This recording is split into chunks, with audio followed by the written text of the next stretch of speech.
ప్రజలు నిజంగా ఈరోజు తమ బ్రతుకు బండిని నడపడానికి అష్టకష్టాలు పడతా ఉన్న పరిస్థితుల మధ్య ప్రజల బాగోగులను గాలికి వదిలేసి తామిచ్చిన హామీలను వెన్నుపోటు పొడిచి రాష్ట్రంలో ఎక్కడ చూసినా కూడా దారుణమైన అవినీతి దోపిడీ మాఫియా సామ్రాజ్యాన్ని నడుపుతూ ప్రశ్నించే గొంతు ఎక్కడైనా ప్రశ్నిస్తే దాన్ని పాశవికంగా అనగదొక్కుతూ రాష్ట్రాన్ని ఒక జంగల్ రాజ్గా మార్చిన పరిస్థితుల మధ్య ప్రజల గొంతు వినిపించడానికి ఈరోజు ఈ ప్రెస్ మీట్. ఈ 2 ఏళ్ళు అవుతా ఉంది దాదాపుగా చంద్రబాబు నాయుడు గారు ప్రభుత్వం ఏర్పడి. ఈ 2 ఏళ్ళగా చంద్రబాబు నాయుడు గారు ప్రజలకు ఫలాని మంచి చేశాను అని చెప్పుకునే పరిస్థితి ఏదీ లేదు. 2 ఏళ్ల ప్రోగ్రెస్ రిపోర్ట్ చూస్తే ఒకే ఒక పాయింట్ మనందరికీ కూడా మళ్ళీ కనిపించే పాయింట్: బాబు షూరిటీ, మోసం గ్యారంటీ.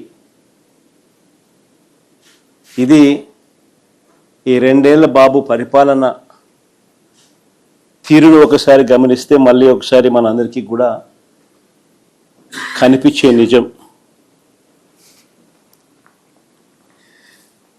ఈ 2 ఏళ్ళగా ప్రజలను తాను వెన్నుపోట్లను పొడుస్తూనే ఉన్నాడు. రాష్ట్రంలో విచ్చలవిడిగా అవినీతి దోపిడీ జరుగుతూనే ఉంది. వీటి అన్నిటి నేపథ్యంలో చంద్రబాబు నాయుడు చేస్తూ ఉన్న రాజకీయాలు ఏమిటి అని అంటే డైవర్షన్ పాలిటిక్స్.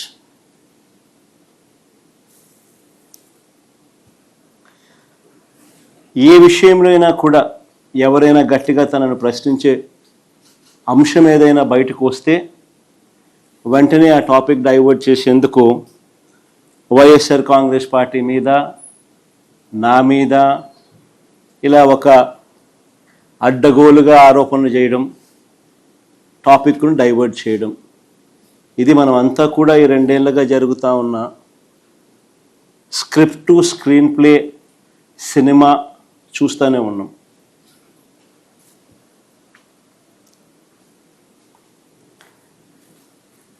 ఈ మధ్యకాలంలో చంద్రబాబు నాయుడు గారికి ఒక అంశం మీద ప్రస్తావన వస్తే చాలు ఆయన బీపీ పెరుగుతూ ఉంది. పొరపాటున చంద్రబాబు నాయుడు గారికి ఎవరైనా కూడా నిద్రలో మావిగన్ అని అన్నారంటే చాలు, బహుశా గుండాకి చనిపోతాడు. అంతగా ఆయనకు మావిగన్ అనే పేరు వింటే బీపీ పెరుగుతూ ఉంది. ఎప్పుడైనా మీరైనా పొరపాటున అనండి, ఎప్పుడైనా మావిగన్ గురించి మీ కమెంట్స్ ఏంటి సార్ అని. గుండె ఆగిపోకపోతే అదృష్టము, మిమ్మల్ని తిట్టకపోతే, వెంటనే మీ మీద బ్లాస్ట్ చేయకపోతే నిజంగా మీరంతా కరెక్ట్గా ఏ మేరకు అసెస్ చేస్తున్నారు చంద్రబాబు నాయుడు అని మీరే చెప్పగలుగుతారు. చంద్రబాబు నాయుడు గారు ముఖ్యమంత్రిగా ఉండడం నిజంగా రాష్ట్రం చేసుకున్న దురదృష్టం. చంద్రబాబు నాయుడు గారు అనే వ్యక్తి రాష్ట్రానికి ఎన్నటికీ కూడా రాజధాని లేకుండా చేస్తూ ఉన్నాడు. ఇప్పుడు కాదు, రాష్ట్రానికి ఫ్యూచర్లో కూడా రాష్ట్రానికి రాజధాని లేకుండా చేస్తూ ఉన్నాడు. ఆ లక్షల ఎకరాలలో అమరావతిలో కేవలం రోడ్లు, డ్రైనేజీలు, నీళ్లు, కరెంటు ఇటువంటి మౌలిక సదుపాయాలు ఇవ్వడానికే అక్షరాల 2 లక్షల కోట్లు ఖర్చు అవుతున్న పరిస్థితుల్లో ఆచరణకు సాధ్యం కాదని తెలిసి ఈరోజు చంద్రబాబు నాయుడు గారు తన స్కాముల కోసం మాత్రమే రాజధాని అని భ్రమలు కల్పిస్తూ రాష్ట్ర ప్రజలను మోసం చేస్తూ అడుగులు ముందుకు వేస్తూ ఉన్నాడు. సెల్ఫ్ ఫైనాన్స్ ప్రాజెక్ట్ అని ఇంతవరకు తాను చెప్పినవన్నీ కూడా దొంగ మాటలు అని చెప్పి తేలిపోయాయి. ఇప్పటికే అమరావతికి తెచ్చిన కమిట్ అయిన అప్పులు అక్షరాల 47,387 కోట్ల రూపాయలు. రాష్ట్ర ఖజానా నుంచి అంటే రాష్ట్ర బడ్జెట్ నుంచి మరో 9,200 కోట్లు ఖర్చు చేయబోతా ఉన్నట్టు చూపుతా ఉన్నారు.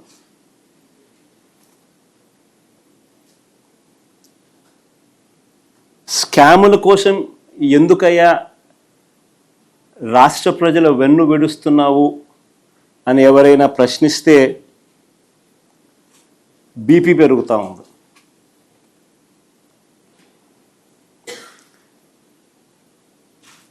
ప్రత్యామ్నాయంగా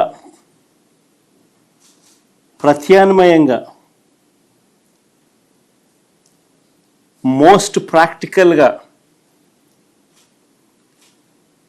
రాష్ట్ర పరిస్థితులను పూర్తిగా మనసులో పెట్టుకొని రాష్ట్రానికి ఒక రాజధాని ఉండాలి, రావాలి అన్న ఒక తాపత్రయంతో ప్రత్యామ్నాయంగా మచిలీపట్నం నుంచి విజయవాడ 70 కిలోమీటర్లు, విజయవాడ నుంచి గుంటూరు మరో 40 కిలోమీటర్లు, ఈ 110 కిలోమీటర్ల హైవేకు అటు ఇటుగా రాజధాని కారిడార్గా పెట్టమని మావిగన్ అని చెప్పి మేము ప్రతిపాదించినాం. మావిగన్ ప్రాంతంలో ఇప్పటికే మేము మా హయాంలో నాంది పలికిన పోర్టు శరవేగంగా మా హయాంలో పనులు కూడా జరిగాయి. విజయవాడలో ఇంటర్నేషనల్ ఎయిర్పోర్ట్ కనిపిస్తుంది, 3 రైల్వే స్టేషన్లు, 4 నేషనల్ హైవేలు కలుస్తాయి, 9 గవర్నమెంటు ప్రైవేట్ మెడికల్ కాలేజీలు ఉన్నాయి ఈ ప్రాంతంలో, యూనివర్సిటీలు ఉన్నాయి, మరెన్నెన్నో విద్యా సంస్థలు ఉన్నాయి. దాదాపుగా 35-40 లక్షల జనాభా ఇక్కడే ఉన్నారు. అదే అమరావతి అయితే అంత జీరో నుంచి మొదలు పెట్టాల్సి ఉంటుంది అని చెప్పాం.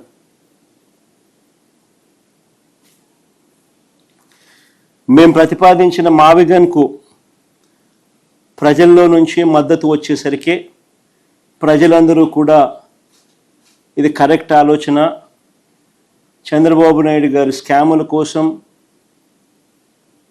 రాష్ట్రాన్ని ఇబ్బందుల పాలు చేయడం ధర్మం కాదు అని చెప్పి ప్రజలందరూ కూడా మేము ప్రతిపాదించిన మావిగన్కు మద్దతు పలుకుతుంటే సమాధానాలు చెప్పలేక, తట్టుకోలేక ఆక్రోశంతో చంద్రబాబు నాయుడు గారు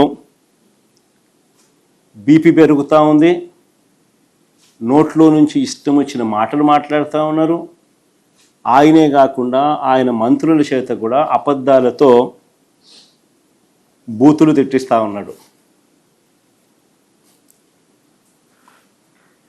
ఇప్పటికే దాదాపుగా 1,200 కోట్లతో నిర్మించిన అసెంబ్లీ, సెక్రటేరియట్, హైకోర్టు ఇవన్నీ ఉన్నాయి. ఇప్పటికే దాదాపుగా 1,200 కోట్ల రూపాయలతో నిర్మించిన అసెంబ్లీ, సెక్రటేరియట్, హైకోర్టు ఇవన్నీ ఉన్నాయి. ఇవి పక్కన పెట్టి మళ్ళీ వాటి పేరుతోనే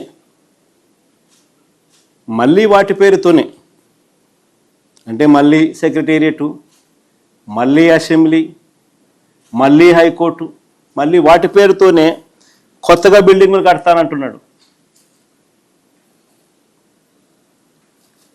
పర్మనెంట్ సెక్రటేరియట్ అని కొత్త నామకరణం చేసి నిర్మిస్తున్న 5 బిల్డింగులలో చంద్రబాబు గారు చేస్తా ఉన్న దోపిడీ చూస్తే రాష్ట్ర ప్రజలంతా నివ్వరబోతారు. రాష్ట్ర ప్రజలంతా నివ్వరపోతారు. సెక్రటేరియట్ పేరుతో, పర్మనెంట్ సెక్రటేరియట్ అనే పేరుతో 5 బిల్డింగుల నిర్మాణంలో చంద్రబాబు నాయుడు గారు చేస్తా ఉన్న దోపిడీని చూస్తే రాష్ట్ర ప్రజలు నివ్వరపోతారు. 2018లో ఇదే 5 టవర్ల కోసం 52,20,496 ఎస్ఎఫ్టీ బిల్టప్ ఏరియాతో ఇవే 5 బిల్డింగులు కట్టడానికి ఆ రోజు 2,271 కోట్లకు చంద్రబాబు గారు టెండర్లు ఖరారు చేసి అప్పగించారు. అప్పట్లో 2018లో ఈ లెక్కన ఒక్కో ఎస్ఎఫ్టీకి సుమారుగా అంటే 52,20,496 ఎస్ఎఫ్టీ అవే బిల్డింగులు, ఆ 5 బిల్డింగులు. వాటికి అప్పట్లో టెండర్లు ఆయన ఖరారు చేసింది 2,271 కోట్ల రూపాయలతో టెండర్లు ఖరారు చేశారు. ఈ లెక్కన ఒక్కో ఎస్ఎఫ్టీకి సుమారుగా అప్పట్లో 4,350 పడుతుంది. 2018 రేట్ల ప్రకారం అప్పటికి అది ఎక్కువ.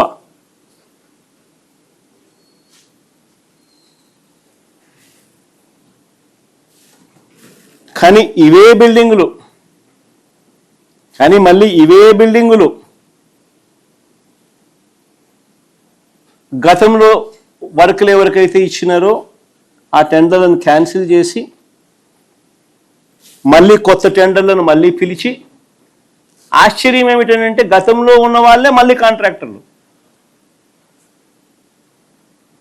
మారలా, మళ్ళీ వాళ్ళే ఎగ్జాక్ట్గా.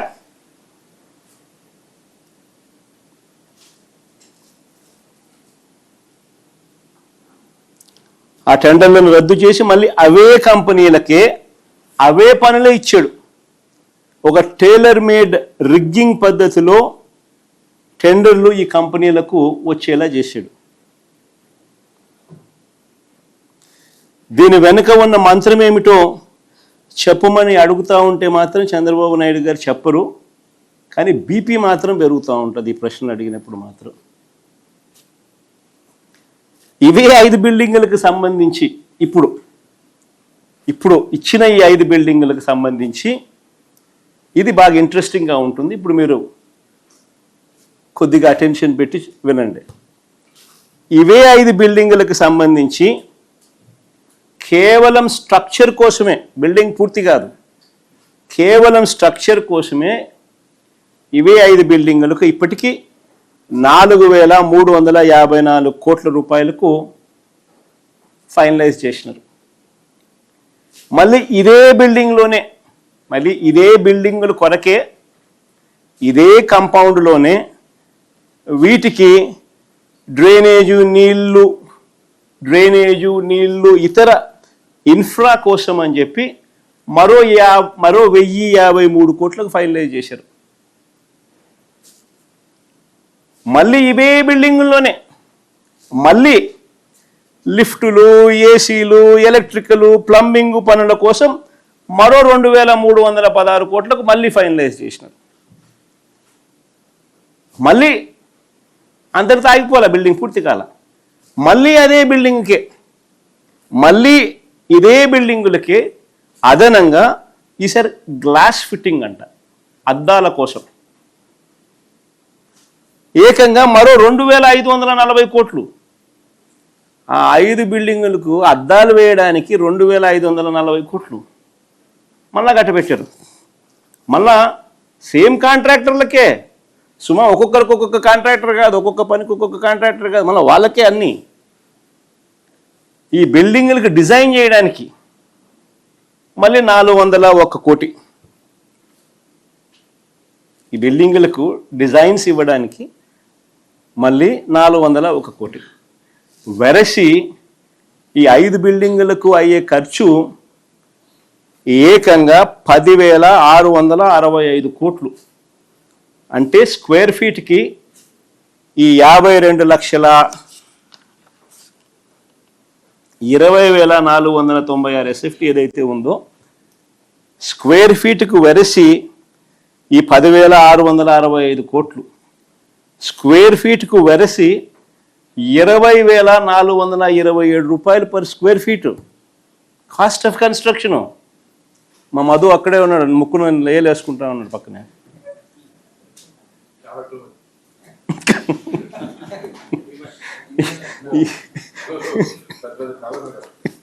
20,427 రూపాయలు per SFT cost of construction.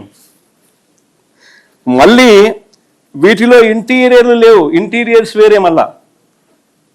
మళ్ళా వాటిలో ఇంటీరియర్సు, వాటి ఫర్నిచరు ఇవన్నీ వచ్చి పూర్తయ్యేసరికి బహుశా 30,000 రూపాయలు 40,000 రూపాయలు పర్ ఎస్ఎఫ్టీకి తగ్గుతుంది. మళ్ళీ అవన్నీ కూడా వచ్చి అవి కూడా కంప్లీట్ చేసేసరికి ఈ మాదిరిగా దోచేస్తూ ఉన్నారు. మళ్ళీ ఇంకా ఆశ్చర్యం ఏమిటో తెలుసా, ఇక్కడ కన్స్ట్రక్షన్లకు ఈ బిల్డింగులకు ఇసుక ఫ్రీ.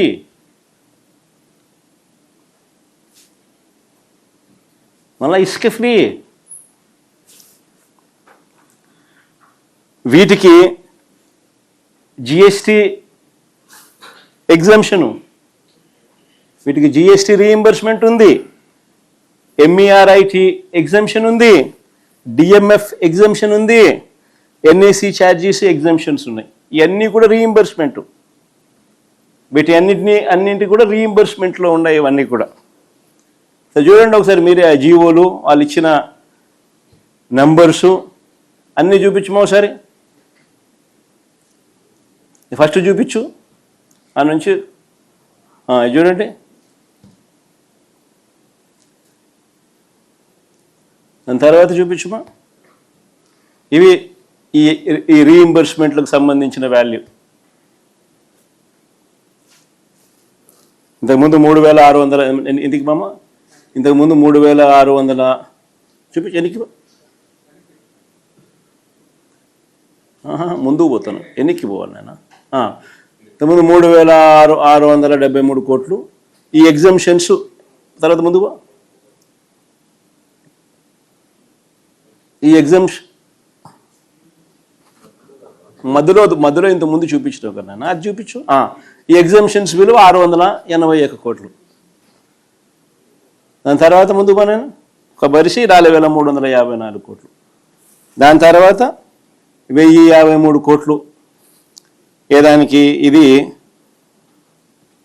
ఆ బిల్డింగులకు లోనే డ్రైనేజు, నీళ్లు, ఇతర ఇన్ఫ్రా కోసం.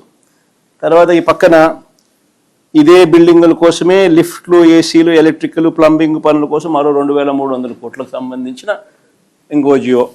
తర్వాత ముందు బొమ్మ, ఇది అద్దాల కోసం, ఈ బిల్డింగుల్లో అద్దాల కోసం ఇంకో జియో, ఇది 2,540 కోట్లు.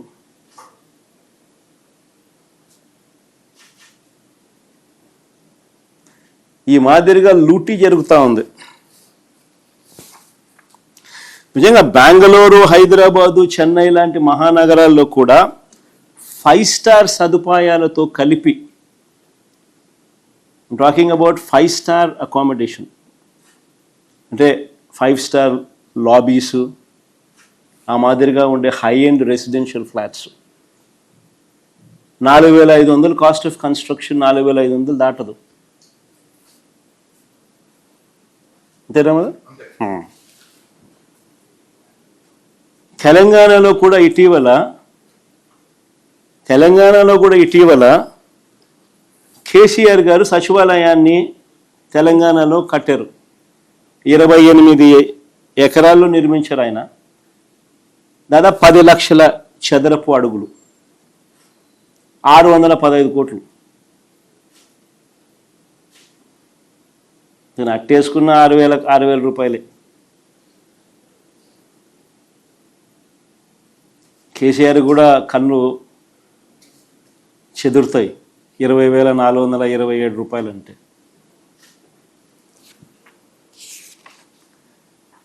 కానీ మన సెక్రటేరియట్ బిల్డింగ్కి మాత్రం 10,665 కోట్లు. ఏమిటి దోపిడీ అని ఎవరైనా ప్రశ్నిస్తే బాబుకు బీపీ పెరుగుతుంది. ఈ బిల్డింగ్లు కాక మళ్ళీ కొత్త అసెంబ్లీ అంటున్నాడు, మళ్ళీ కొత్త హైకోర్టు అంటున్నాడు. కొత్త అసెంబ్లీ కోసం 11,21,975 ఎస్ఎఫ్టీ అంట, మళ్ళీ కొత్త అసెంబ్లీ అంట. ఈ కొత్త అసెంబ్లీ కోసం ఇప్పటిదాకా వీళ్ళు తేల్చిన ఖర్చు 1,947 కోట్లు. ఎందుకంటే దానికి సంబంధించి 3 జీవోలు ఇచ్చినారు చూడండి.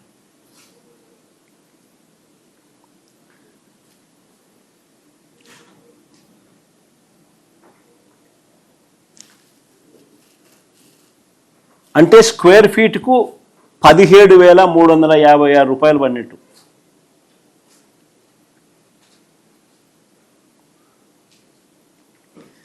మళ్ళీ కొత్త హైకోర్టు, ఇది మళ్ళీ 20,32,231 ఎస్ఎఫ్టీ.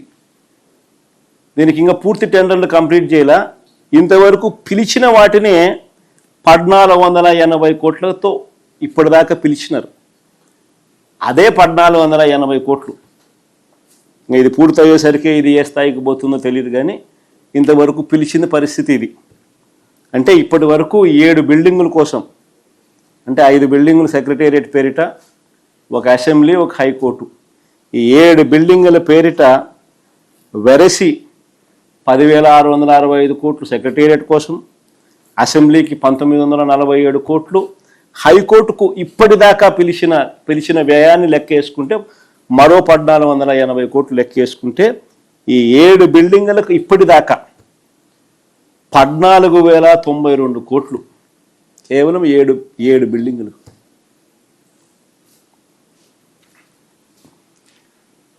నిజంగా ఇది బిల్డింగుల వరకు పరిస్థితి ఇట్లుంటే, ఇక రోడ్లు చూస్తే నిజంగా మళ్ళీ కళ్ళు చెదురుతాయి.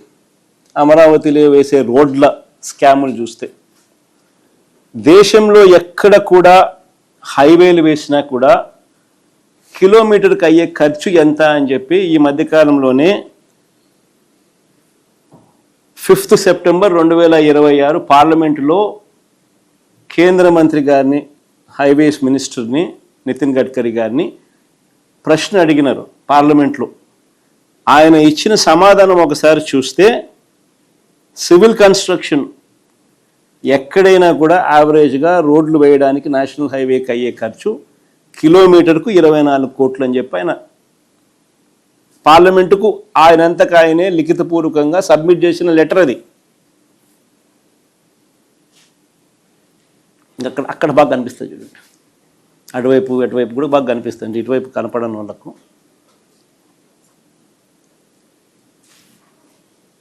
కానీ మన అమరావతిలో ఎంత తెలుసా కిలోమీటర్ ఖర్చు? 53 కోట్లు. 53 కోట్లు. ఇంకా విచిత్రం ఏమిటో తెలుసా, విజయవాడ బెన్ సర్కిల్ ఫ్లైఓవర్, మీకు అందరికీ కూడా, విజయవాడలో ఉన్న వాళ్ళకి అందరికీ కూడా పరిచయం ఉన్న అంశమే ఇది.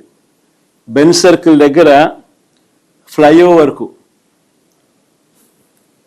69 కోట్ల రూపాయలు కిలోమీటర్కి ఖర్చు అయితే, చంద్రబాబు నాయుడు గారి సీడ్ యాక్సెస్ నుంచి, అమరావతిలో సీడ్ యాక్సెస్ నుంచి నేషనల్ హైవేకు వారధి వద్ద కలిపే ఫ్లైఓవర్కు వీరు పెడతా ఉన్న ఖర్చు కిలోమీటర్కు 189 కోట్లు.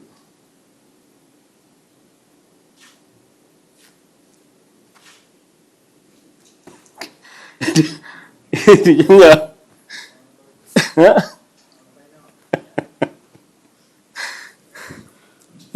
ఇక అమరావతి ప్లాట్ల స్కాములు చూస్తే, ఇక అమరావతిలో అలొకేట్ చేసే ప్లాట్ల స్కాములు చూస్తే, చంద్రబాబు నాయుడు గారి మనుషులకు, అంటే ఏబిఎన్ ఆంధ్రజ్యోతి రాధాకృష్ణ గారికి, అశ్విని దత్ గారికి, బలుసు శ్రీనివాసరావు గారికి, బెజవాడ రమేష్ గారికి, ఇలాంటి వారికి వీరి కాక తన బినామీలకు, ఇలాంటి వారికి అమరావతిలో రోడ్ల పక్కన విలువైన రిటర్నబుల్ ప్లాట్స్ ఇస్తారు.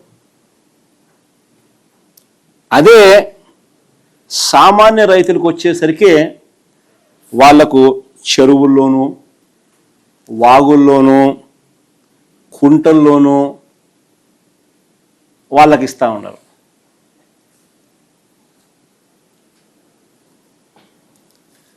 అసలు ఏమిటి అన్యాయము? మొదట తీసుకున్న 50,000 ఎకరాలకే దిక్కు లేదని రైతులు అంటూ ఉంటే, ఇది పరిస్థితి అని రైతులు అంటూ ఉంటే, ఈ 50,000 ఎకరాలు సరిపోవని ఇంకొక 50,000 ఎకరాలకు రైతులను ఇబ్బందులు పాలు చేస్తూ, వాళ్ళు ధర్నాలు చేస్తూ ఉన్నా కూడా లెక్క చేయకుండా వారి దగ్గర నుంచి బలవంతంగా లాక్కునే కార్యక్రమం జరుగుతూ ఉంది. ఇప్పుడు నిజంగా బాధ్యత గల ప్రతిపక్షంగా మేము ఇవన్నీ కూడా చంద్రబాబు నాయుడు గారిని ప్రశ్నిస్తూ ఆధారాలతో సహా బయట పెడతా ఉన్నసరికి చంద్రబాబు నాయుడు గారు బీపీ పెరుగుతూ ఉంది, ఇష్టం వచ్చినట్టుగా తిడతా ఉన్నాడు, అబద్ధాలు చెప్తా ఉన్నాడు, అబద్ధాలతో తిట్టిస్తూ ఉన్నాడు. ఆయన మంత్రులు అందరూ కూడా ఆ తిట్టించే కార్యక్రమం ఏ స్థాయికి పోతా ఉంది అని అంటే, అబద్ధాలు చెప్పే కార్యక్రమాలు, కుట్రలు చేసే కార్యక్రమాలు ఏ స్థాయికి పోతా ఉన్నాయి అని అంటే, టాపిక్ డైవర్ట్ చేసేందుకు, ఇవన్నీ కూడా టాపిక్ డైవర్ట్ చేసేందుకు, ఎవరు కూడా ఆయనను ప్రశ్నించకుండా భయపెట్టేందుకు, ప్లస్ టాపిక్ డైవర్షన్కు వీళ్ళంతకి వీళ్ళే బిల్డప్ ఇస్తారు, వీళ్ళంతకి వీళ్ళే ఒక కథ అల్లుతారు, వీళ్ళంతకి వీళ్ళే ఈనాడు, ఆంధ్రజ్యోతి, TV5, చంద్రబాబు నాయుడు, ఇదో మాఫియా ముఠ. వీళ్ళు ఏమనుకుంటే అది ఒక అబద్ధాన్ని వీళ్ళే బిల్డ్ చేస్తారు, ఆ అబద్ధం మీద వీళ్ళే దొంగ సాక్ష్యాలు, కేసులు కూడా వీళ్ళ అధికారుల చేత పెట్టించేసేస్తారు. ఇది జరుగుతూ ఉన్నది ఆంధ్ర రాష్ట్రంలో. నిజంగా ఏ స్థాయికి పోయింది అని అంటే, ఈ మధ్యకాలంలోనే కడపలో, ఈ మధ్యకాలంలో ఒక టాపిక్ ఆఫ్ డిస్కషన్ ఇది. కడపలో పెద్ద దస్తగిరి అని ఆయన మా పార్టీకి చెందిన వ్యక్తి, మా పార్టీ కార్యకర్త, మావాడు, చనిపోయింది మావాడు. మా పార్టీకి చెందిన కార్యకర్త చనిపోతే మేం బాధపడతాం. అలాంటిది ఆ కేసును పూర్తిగా ట్విస్ట్ చేసి మా పార్టీ మీదనే బురద జల్లడం కోసం వాడుకుంటా ఉన్నారు. చివరకు మా డిప్యూటీ మేయర్గా పనిచేసిన నిత్యానంద రెడ్డిని, మా రవిమామను, వీళ్ళను పై కూడా బురద జల్లుతూ ఉన్నారు. నిజంగా ఆ ఇన్సిడెంట్ ఎలా జరిగింది అని, జాతరలో గొడవ వల్లే ఈ హత్య జరిగిందని స్వయంగా అదే పెద్ద దస్తగిరి భార్య జరిగిన విషయాన్నంతా కూడా మీడియా ముందుకు వచ్చి చెప్పింది.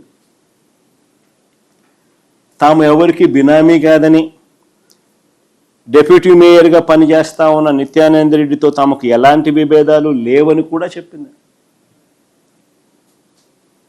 వైఎస్ఆర్సీపీ కార్యకర్తలు వాళ్ళంతా అందరూ కలిసికట్టుగా ఉన్న వాళ్ళే, చనిపోతే బాధపడాల్సింది వీళ్ళే. అయినా సరే చంద్రబాబు నాయుడు గారు తన రాజకీయం కోసం టాపిక్ డైవర్షన్ చేసేందుకు, వైఎస్ఆర్సీపీ మీద బురద జల్లేందుకు కుట్రలతో ఏ స్థాయికి దిగజారుతా ఉన్నాడు అని అంటే, చంద్రబాబు నాయుడు గారు ఈనాడు, ఆంధ్రజ్యోతి, TV5 వీళ్ళు నలుగురు కూర్చొని ఒక కథ తయారు చేస్తారు, దాన్నే నిజమని చెప్తారు, పెద్ద పెద్ద అక్షరాలతో రాస్తారు. అధికారంలో ఉన్నారు కాబట్టి, వ్యవస్థలన్నీ వీళ్ళ చేతిలోనే ఉన్నాయి కాబట్టి వెంటనే వీళ్ళ పోలీసులు రంగప్రవేశం లేకి వస్తారు. గతంలో ఇదే పోలీసులు వేరే రకంగా చెప్పినా కూడా అది వెనక్కి తీసుకుంటారు ఆ స్టేట్మెంట్లన్నీ. వెనక్కి తీసుకుని మళ్ళీ వీళ్ళు చెప్పిన కల్పిత కథను చుట్టూ కేసు బిల్డప్ చేస్తారు. దాని చుట్టూ దొంగ సాక్ష్యాలను క్రియేట్ చేస్తారు. కొంతమందిని ప్రలోభాలు పెడతారు, కొంతమందిని బెదిరిస్తారు, కేసు బిల్డప్ చేస్తారు, చేసి మళ్ళీ మా వాళ్ళని అరెస్ట్ చేస్తారు. ఆ చనిపోయినోని భార్య వచ్చి, దత్తగిరి భార్య వచ్చి జరిగిన విషయం అంతా చెప్పి ఆయన బాధపడతా ఉంటే, జరిగింది మా పార్టీ మనిషికి హత్యకు గురైతే మేము బాధపడాల్సింది పోయి, వీళ్ళు చేస్తూ ఉండేది ఏంటి, మా వాళ్ళ మీదనే కేసులు బనాయించి ఆ కేసుల్లో మా వాళ్ళని ఇరికిచ్చే కార్యక్రమం చేసి జైలుకు పంపే కార్యక్రమాలు చేస్తూ ఉన్నారు. 2 ఏళ్ళుగా జరుగుతున్న అరాచకం ఇదే. తప్పుడు కేసులు వీళ్ళే పెడతారు, తప్పుడు సాక్ష్యాలు వీళ్ళే క్రియేట్ చేస్తారు, వీళ్ళే ఆ తప్పుడు కేసుల్లో మా వాళ్ళని ఇరికిస్తారు. సోషల్ మీడియా యాక్టివిస్టులు అయినా సరే, కాలేజీలలో యూనివర్సిటీలో యాక్టివ్గా ఉన్న పిల్లలైనా సరే, యాక్టివిస్టులుగా ఉన్న పిల్లలైనా సరే, వైసీపీకి మద్దతుదారులైనా సరే, వైసీపీ నాయకులైనా సరే, ఎవరైనా చంద్రబాబు నాయుడు గారిని వ్యతిరేకిస్తే ఇదే రివాజు, ఇదే స్క్రిప్ట్ 2 సంవత్సరాల నుంచి రాష్ట్రంలో జరుగుతూ ఉన్నది ఇదే.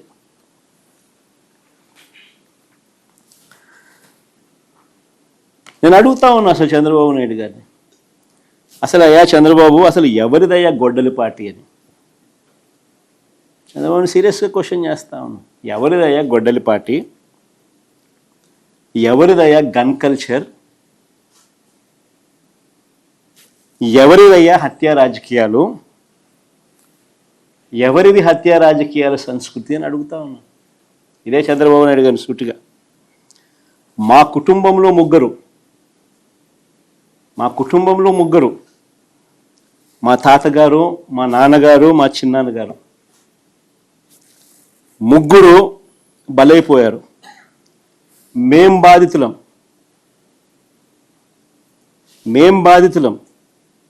కానీ మాపైనే వీళ్ళు తప్పుడు రాజకీయాలు చంద్రబాబు నాయుడు గారు చేయిస్తారు.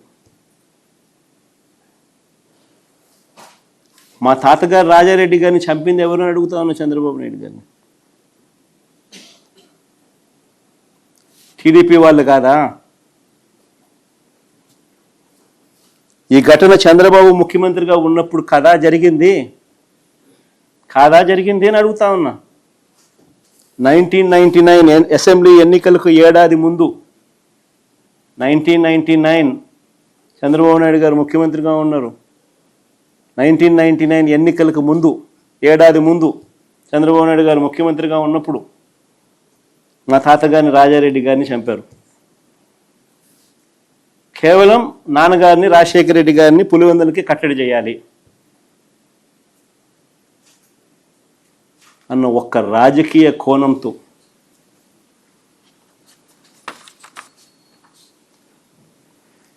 ఆ కేసులో దోషులను బరితెగించి హైదరాబాద్ తెలుగుదేశం పార్టీ సెంట్రల్ ఆఫీస్లో ఎన్టీఆర్ ట్రస్ట్ భవన్లో పెట్టి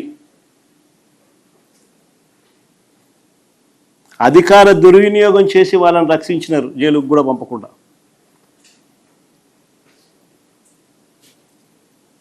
మరి ఇది ఎవరిదయ్యా క్రిమినల్ బ్రెయిన్ చంద్రబాబు గారు అని అడుగుతాను.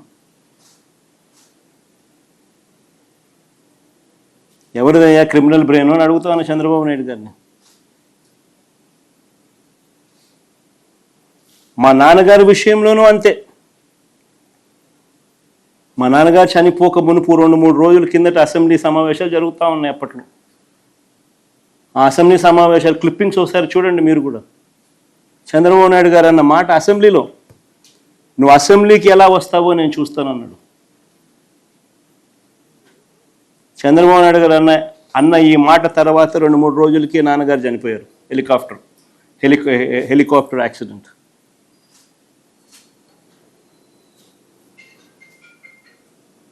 ఇప్పటికీ కూడా దీనికి సంబంధించి నివృత్తి కాని అంశాలు ఎన్నో ఉన్నాయి.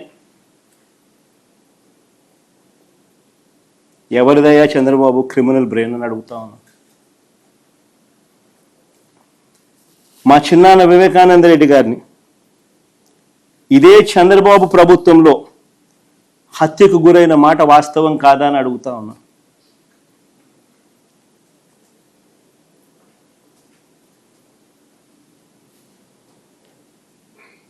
వైసీపీ పార్టీ కోసం, అవినాష్ రెడ్డి కోసం తాను క్యాంపెయిన్ చేస్తూ ఉన్నాడు. నెమ్మన్మడుకు పోయి క్యాంపెయిన్ చేసి వచ్చినాడు.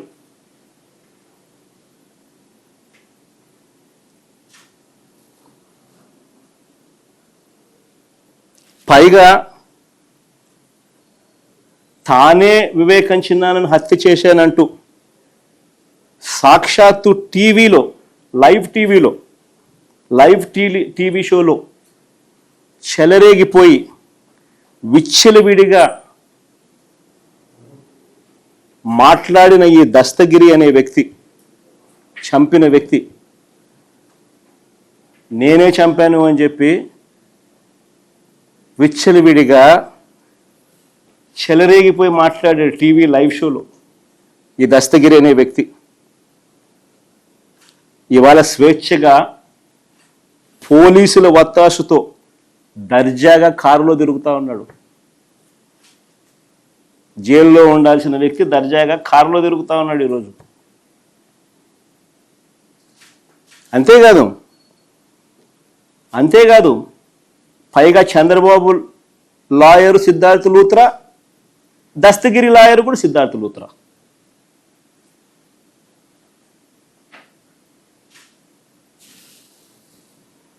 మరి ఎవరిదయా చంద్రబాబు క్రిమినల్ బ్రెయిన్ అని అడుగుతా ఉన్నా.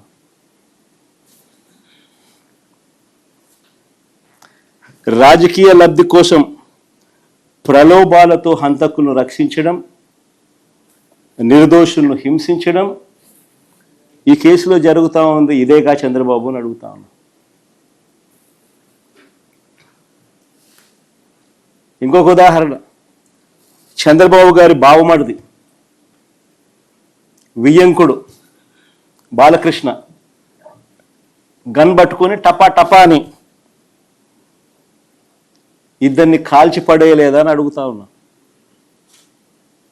టపా టపా అని గన్ను పట్టుకొని కాల్చి పడేయలేదా అని అడుగుతా ఉన్నా. ఇదే పెద్ద మనిషి బాలకృష్ణ, చంద్రబాబు నాయుడు గారి వియ్యంకుడు, టపా టపా అని ఇద్దరిని లేపేయలేదని అడుగుతా ఉన్నా. ఎవరిదయ్యా గన్ కల్చర్ అని అడుగుతా ఉన్నా. ఆ తర్వాత సాక్షులు ఉండకూడదని చెప్పి ఆ ఇంట్లో ఉన్న వాచ్మెన్ను, అంటే వాళ్ళ ఇంట్లో ఉన్న వాచ్మెన్ను బండరాయితో మోది చంపారు. వాచ్మెన్ను కొద్ది రోజులకే, ఈ ఇన్సిడెంట్ జరిగిన కొద్ది రోజులకే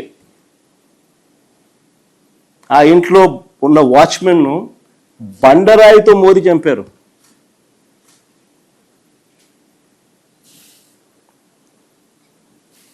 ఇంకొక ఇన్సిడెంట్, పాపం ఎన్టీఆర్ గారు అబ్బాయి హరికృష్ణ గారు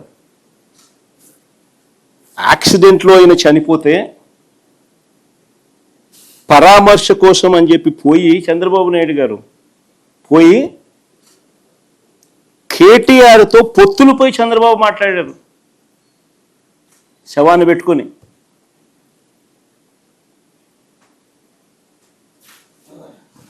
మరి ఎవరిదయ్యా శవరాజకీయాలని అడుగుతా ఉన్నా.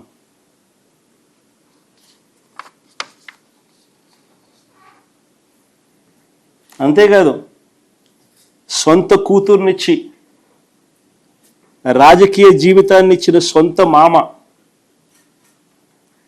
తండ్రితో సమానమైన ఎన్టీఆర్ గారిని వెన్నుపోటు పొడిచి సీఎం కుర్చీని, ఆయన పార్టీని, ఆయన గుర్తును లాక్కుని ఆయన చనిపోయేట్టుగా చేసింది ఎవరయ్యా చంద్రబాబు అని అడుగుతా ఉన్నా.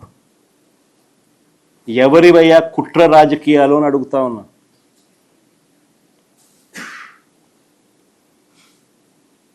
మరో ఇన్సిడెంట్, వంగవీటి మోహన్ రంగారావు గారు ఒక టైగర్. ఆయన ఎలా చనిపోయారు? పేదలకు ఇళ్ల పట్టాలు ఇవ్వాలని విజయవాడలో నిరాహార దీక్ష చేస్తూ ఉంటే అర్ధరాత్రి అర్ధరాత్రి చంద్రబాబు నాయుడు గారి గవర్నమెంట్, తెలుగుదేశం పార్టీ అధికారంలో ఉంది, అర్ధరాత్రి నరికి చంపారు. ఈ ఘటనలో వేళ్ళన్నీ కూడా చంద్రబాబు గారి వైపే చూపిస్తాయి. హరిరామ జోగయ్య గారు అప్పట్లో తెలుగుదేశం పార్టీ మంత్రి, చంద్రబాబు నాయుడు గారి సహచరుడు, అప్పట్లో తెలుగుదేశం పార్టీలో మంత్రి. ఆయన ఏకంగా పుస్తకం రాశాడు ఏ రకంగా ఇన్సిడెంట్ జరిగింది, చంద్రబాబు నాయుడు గారి పాత్ర ఎంత బలంగా ఉంది అని చెబుతూ. ఆ వంగవీటి మోహన్ రంగారావు గారి హత్య కేసులో ఒక ప్రధాన నిందితుడు వెలగపూడి రామకృష్ణ బాబు ఇప్పుడు తెలుగుదేశం పార్టీ ఎమ్మెల్యే. ఇప్పటికీ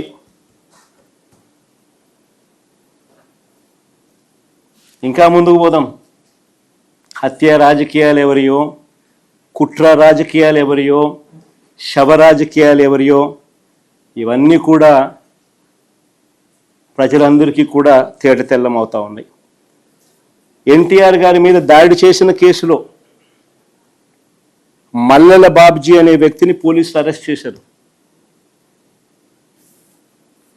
కొన్నాళ్ళ తర్వాత అతను ఒక లాడ్జీలో డెడ్ బాడీగా మారారు. డెడ్ బాడీగా మారిన ఆయన తన జోబీలో ఒక లెటర్ దొరికింది పోలీసులకు. ఆ లెటర్ సారాంశం ఏమిటంటే తనకు 3 లక్షలు ఇస్తానని చెప్పి చివరికి 30,000 ఇచ్చారని దాని సారాంశం.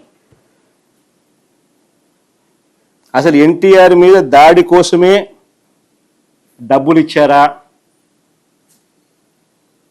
అది నిజమైతే ఇచ్చింది ఎవరు అన్న దానిపై దర్యాప్తు లేదు.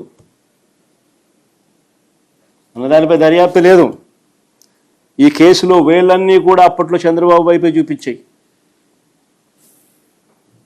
ఇంకొక ఎగ్జాంపుల్, పింగళి దశరథరామ్, ఈయన ఒక జర్నలిస్టు.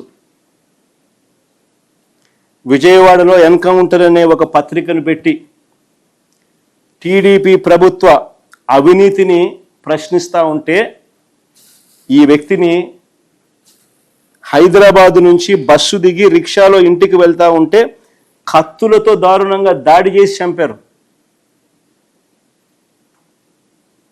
ఈ ఘటనలో వేళ్ళన్నీ కూడా అప్పట్లో చంద్రబాబు నాయుడు గారి వైపే చూపించాయి.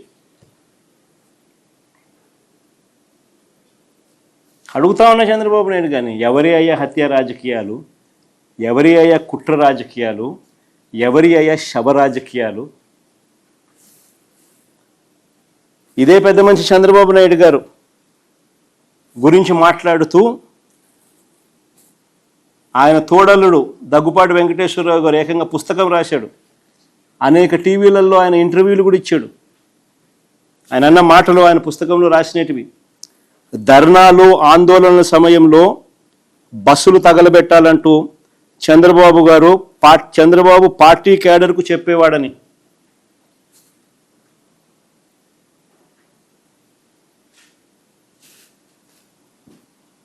బస్సులు తగలబెట్టకపోతే ఆ ధర్నాలు కావంట. నేను కాదనింది ఈ మాటలు.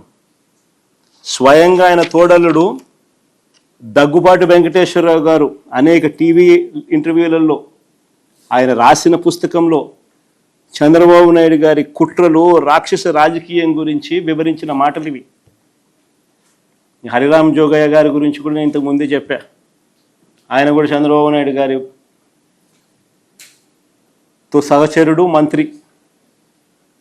ఏ రకంగా చంద్రబాబు నాయుడు గారు కుట్రలు చేస్తారు, రాక్షస రాజకీయాలు చేస్తారు అన్నది ఆయన కూడా సువివరంగా కూడా వివరించినాడు.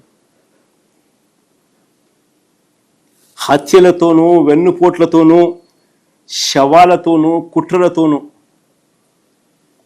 రాజకీయాలు చేస్తున్నది చంద్రబాబు అయితే, విలువలు, విశ్వసనీయత, మాటకు కట్టుబడి రాజకీయాలు చేస్తూ ఉన్నది మేము. గర్వంగా కూడా చెప్తా ఉన్నాను ఈ మాట. వైఎస్ఆర్ కాంగ్రెస్ పార్టీ జగన్ గురించి నేను ఒకటే గర్వంగా కూడా చెప్తా ఉన్నా. జగన్ మంచోడు కాబట్టే మా తాతను రాజారెడ్డి గారిని చంపిన వాళ్ళు ఈ రోజుకి కూడా ప్రశాంతంగా బతుకుతూ ఉన్నారు. జగన్ చెడ్డోడైనంటే వాళ్ళంతా బతుకుండే వాళ్ళ.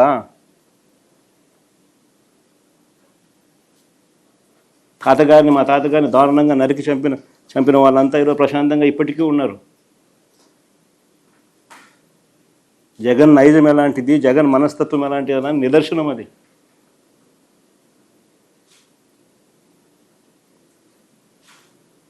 వారికి ఎప్పటికీ ఏమీ కాదు.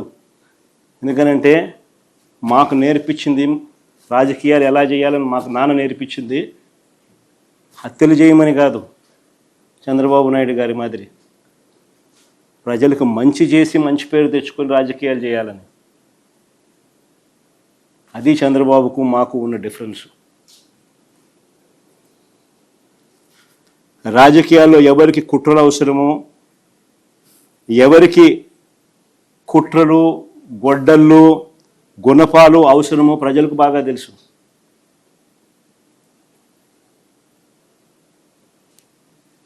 చంద్రబాబు గారు మీకు 77 ఏళ్ళ వయసు.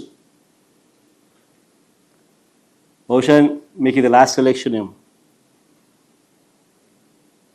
77 ఏళ్ళ వయసు, ఎలక్షన్లు వచ్చేసరికి 80 ఏళ్ళు.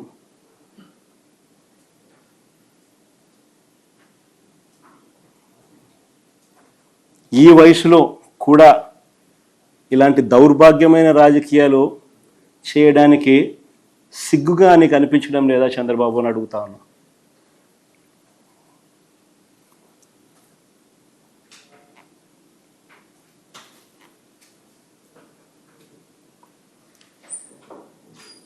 చంద్రబాబు నాయుడు గారి హయాంలో ఈ 2 ఏళ్లలోనే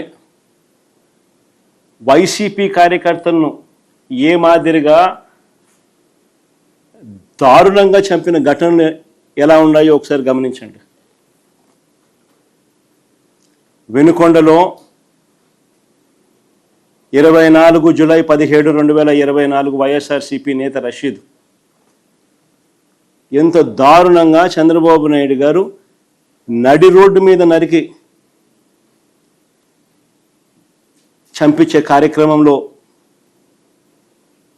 ప్రోత్సహించినాడో ఈ ఫోటోలు చూస్తే అర్థమవుతుంది. కానీ ఇంకా ముందుకు పోమ్మా. నడి రోడ్డు మీద 2024 ఆగస్టు 4 వైఎస్ఆర్సీపీ నేత పెద్ద సుబ్బరాయుడు, నంద్యాల జిల్లా మహానంది మండలం సీతారాంపురం. నేను కూడా పోయిన చనిపోయిన తర్వాతమ్మా పల్నాడు జిల్లా మాచవరం మండలం పిన్నెలి. ఇంకా ముందు అమ్మా 2024 ఆగస్టు 18 వైఎస్ఆర్సీపీ కార్యకర్త కూనా ప్రసాద్, శ్రీకాకుళం జచ్చర్ల మండలం ఫరీదుపేట గ్రామం. ఇంకా ముందు అమ్మా ఇవన్నీ కూడా చంద్రబాబు నాయుడు గారు ఇప్పటి హయాంలో ఏ రకంగా చంద్రబాబు నాయుడు గారు హత్యలు చేయిస్తూ ఉన్నాడు, కుట్రలు చేయిస్తూ ఉన్నాడు, శవరాజకీయాలు చేయిస్తూ ఉన్నాడు, ఎవరి గొడ్డలి పార్టీ ఎవరి గొడ్డలి పట్టుకుని ఇవన్నీ చేయిస్తూ ఉన్నాడు అనే దానికి నిదర్శనాలు ఇవన్నీ. ఈరోజు రాష్ట్రంలో జరుగుతూ ఉన్నది జంగల్ రాజ్, హత్యా రాజకీయాలు.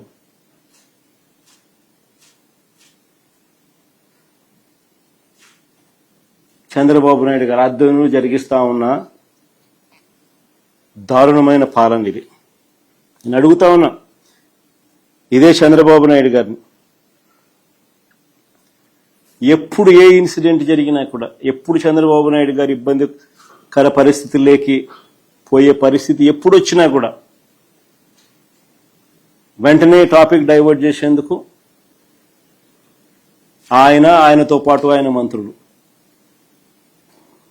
ప్రజలకు ఈ వర్షన్ పోకూడదు, ప్రజలకు ఈ వివరాలు తెలియకూడదు అని డైవర్ట్ చేసే కార్యక్రమంలో భాగంగా అడ్డగోలుగా ఒక టాపిక్ తీసుకొస్తారు. ఒక అబద్ధాన్ని తీసుకొస్తారు, ఒక అబద్ధానికి రెక్కలు కడతారు, సృష్టిస్తారు, దాని మీద ఇష్టం వచ్చినట్టుగా మాట్లాడతారు. అసలు ఇంకొక విస్తుగొలిపే విషయం ఇంకొకటి కూడా.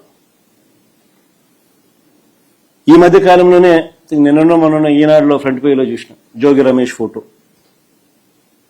నాకు ఆశ్చర్యం అనిపించింది. అసలు 89 మంది సాక్షులు అంట విచారించింది, సంథింగ్ లైక్ దట్. అసలు మా పార్టీకి చెందిన మనిషి జోగి రమేష్, మంత్రి, మేము ప్రతిపక్షంలో ఉన్నాం. చంద్రబాబు నాయుడు గారి ప్రభుత్వం ఇప్పుడు అధికారంలో ఉంది. అలాంటిది చంద్రబాబు నాయుడు గారి హయాంలో కల్తీ మద్యం చేస్తూ చేసే వాళ్లకు పోలీసులకు మధ్య లావాదేవీలలో తేడా వచ్చి ఈ విషయం బయటకు వచ్చింది. చంద్రబాబు నాయుడు గారు ముఖ్యమంత్రి, ఆయన హయాంలో జరుగుతా ఉన్న కల్తీ మద్యం ఫ్యాక్టరీలు, ఆయన ప్రభుత్వం వచ్చి 1.5 సంవత్సరం తర్వాత బయటపడ్డ ఈ విషయాలు. తంబళ్లపల్లెలో చంద్రబాబు నాయుడు గారి తరపున పోటీ చేసిన వ్యక్తి, టీడీపీకి పోటీ చేసిన వ్యక్తి జయచంద్రారెడ్డి, ఆయన ఆధ్వర్యంలో, ఆయన సన్నిహితులు, ఆయన పిఏలు, వీళ్ళందరి ఆధ్వర్యంలో కల్తీ మద్యం తయారు చేస్తూ పోలీసులు రేడ్ చేస్తే దొరికినారు. చేసింది ఉన్నది చంద్రబాబు ముఖ్యమంత్రి హయాము, చేసినది చంద్రబాబు నాయుడు గారి పార్టీకి కంటెస్ట్ చేసిన ఎమ్మెల్యే క్యాండిడేట్. కానీ కేసేమో మా జోగి రమేష్, విజయవాడ, మచిలీపట్నం, విజయవాడ ఇబ్రాహీంపట్నం జోగి రమేష్, ఈయన మీద కేసు. నిజంగా మనుషుల్లో మానవత్వం అనేది ఎక్కడైనా ఉండాల. ఒక అబద్ధానికి రెక్కలు కడుతున్నారు, ఇష్టం వచ్చినట్టుగా ఇరికిచ్చే కార్యక్రమాలు చేస్తా ఉన్నారు. 83 రోజులు జోగి రమేష్ను బీసీ నాయకుడని కూడా చూడకుండా జైల్లో పెట్టినారు ఈ తప్పుడు కేసులో. 83 రోజుల తర్వాత ఆయన బయటకు వస్తే, బెయిల్ మీద బయటకు వస్తే, ఇంటి మీద యాసిడ్ బాటిల్స్తో దాడి చేయించినారు. యాసిడ్ బాటిల్స్తో. నేను ఆ ఇంటికి కూడా పోయి యాసిడ్ బాటిల్స్తో జరిగిన దాడిలో ఇల్లు ఏ రకంగా కాలింది, యాసిడ్ మరకలతో సహా చూపించిన. యాసిడ్ బాటిల్స్తో దాడి చేసిన తెలుగుదేశం వాళ్ళను స్టేషన్ బెయిల్ ఇచ్చి పంపించినారు. పోలీసుల సమక్షంలో జరిగింది ఇది. మళ్ళీ ఈరోజు ఛార్జ్షీట్ ఫైల్ చేసినారని విన్నా. 89 మంది సాక్షులట జోగి రమేష్ పేరు చెప్పింది. నిజంగా ఎంత దారుణంగా బిల్డప్ చేస్తా ఉన్నారు కేసులు అని చెప్పడానికి ఇంతకన్నా నిదర్శనాలు ఉండవు. కుట్రలు, కుతంత్రాలు, హత్యా రాజకీయాలు, ఇరికిచ్చడాలు, ప్రలోభాలు పెట్టడాలు, బెదిరించడాలు, ఇవన్నీ జరుగుతూ ఉన్నాయి.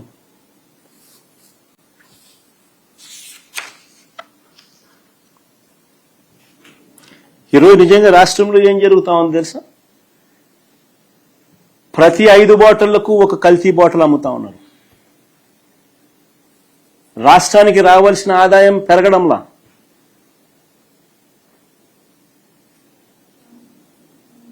తయారు చేసేది చంద్రబాబు హయాంలోనే, ఆయనే ముఖ్యమంత్రి, అమ్మేది చంద్రబాబు నాయుడు గారి మాఫియా ముఠా బెల్ట్ షాపులు. పోలీసులు బెల్ట్ షాపులు నడుపుతున్నారని తెలుసు, ఎంఆర్పీ రేటు కన్నా ఎక్కువ రేటుకు అమ్ముతున్నారని తెలుసు, అక్కడ ప్రతి 5 బాటిల్లో ఒకటి కల్తీ బాటిల్ ఉందని తెలుసు, అయినా పోలీసులు బెల్ట్ షాపులు జోలికి పోరు, ఆ వైపు కన్నెత్తి చూడరు. జరుగుతా ఉన్నది ఇది.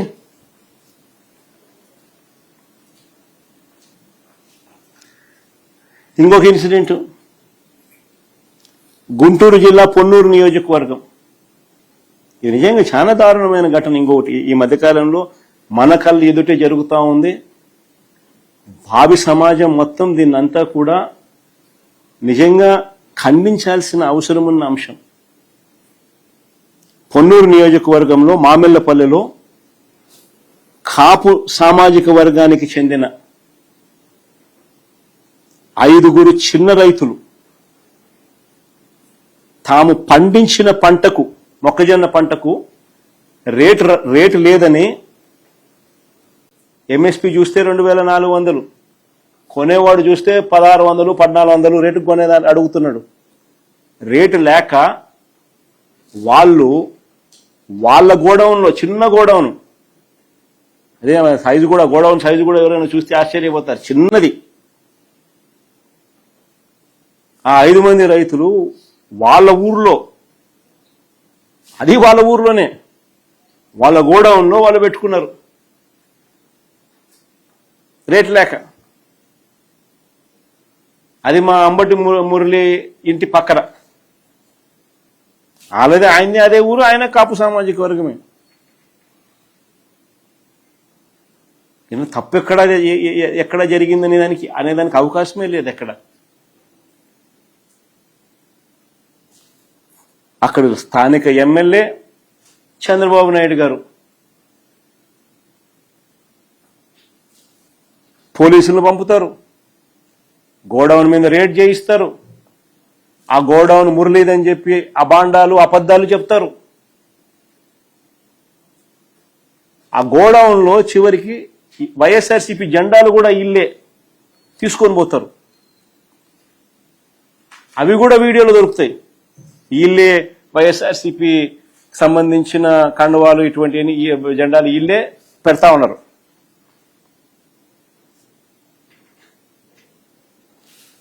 మొక్కజొన్న నిల్వ చేశారంటూ గోడౌన్ సీజ్ చేసినారు. నాకు ఆశ్చర్యం అనిపిస్తుంది. సీజ్ చేయడం ఏంది స్వామి? రేటు లేక పెట్టుకున్నారాడా? నువ్వు రేటు ఇచ్చి తీసుకుంటావేమో, బంగారంగా తీసుకోరాదు, వాళ్ళు అదే అడుగుతా అన్నారు. వాళ్ళు దాన్ని ఎందుకు కొనుక్కుంటారు, కొనుక్కొని ఏం చేసుకుంటారు? వాళ్ళు నిల్వ చేసి ఏం చేసుకుంటారు దాన్ని? నువ్వు 1400 ఇస్తున్నావు కాబట్టి 2400 రావడం లేదు కాబట్టి వాళ్ళు గోడౌన్లో పెట్టుకున్నారు. అది వాళ్ళ గోడౌన్లో, వాళ్ళ ఊర్లో, ఆ చిన్న గోడౌన్లో ఆ రైతులు వాళ్ళు ఎంతకు వాళ్ళు ఏం తప్పు చేసినారు? గోడౌన్ సీజ్ చేసేసినారు. ఆ రైతులకు ఈరోజు పంట లేదు, గోడౌన్ సీజ్ చేసినారు. వైఎస్ఆర్సీపీ నాయకులు పోతున్నారు, గోడౌన్ చూస్తున్నారు.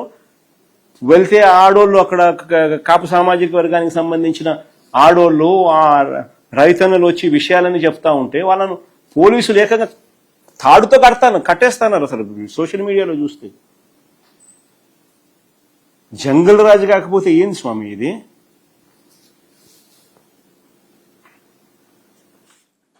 దొంగ కేసులు, తప్పుడు సాక్ష్యాలు,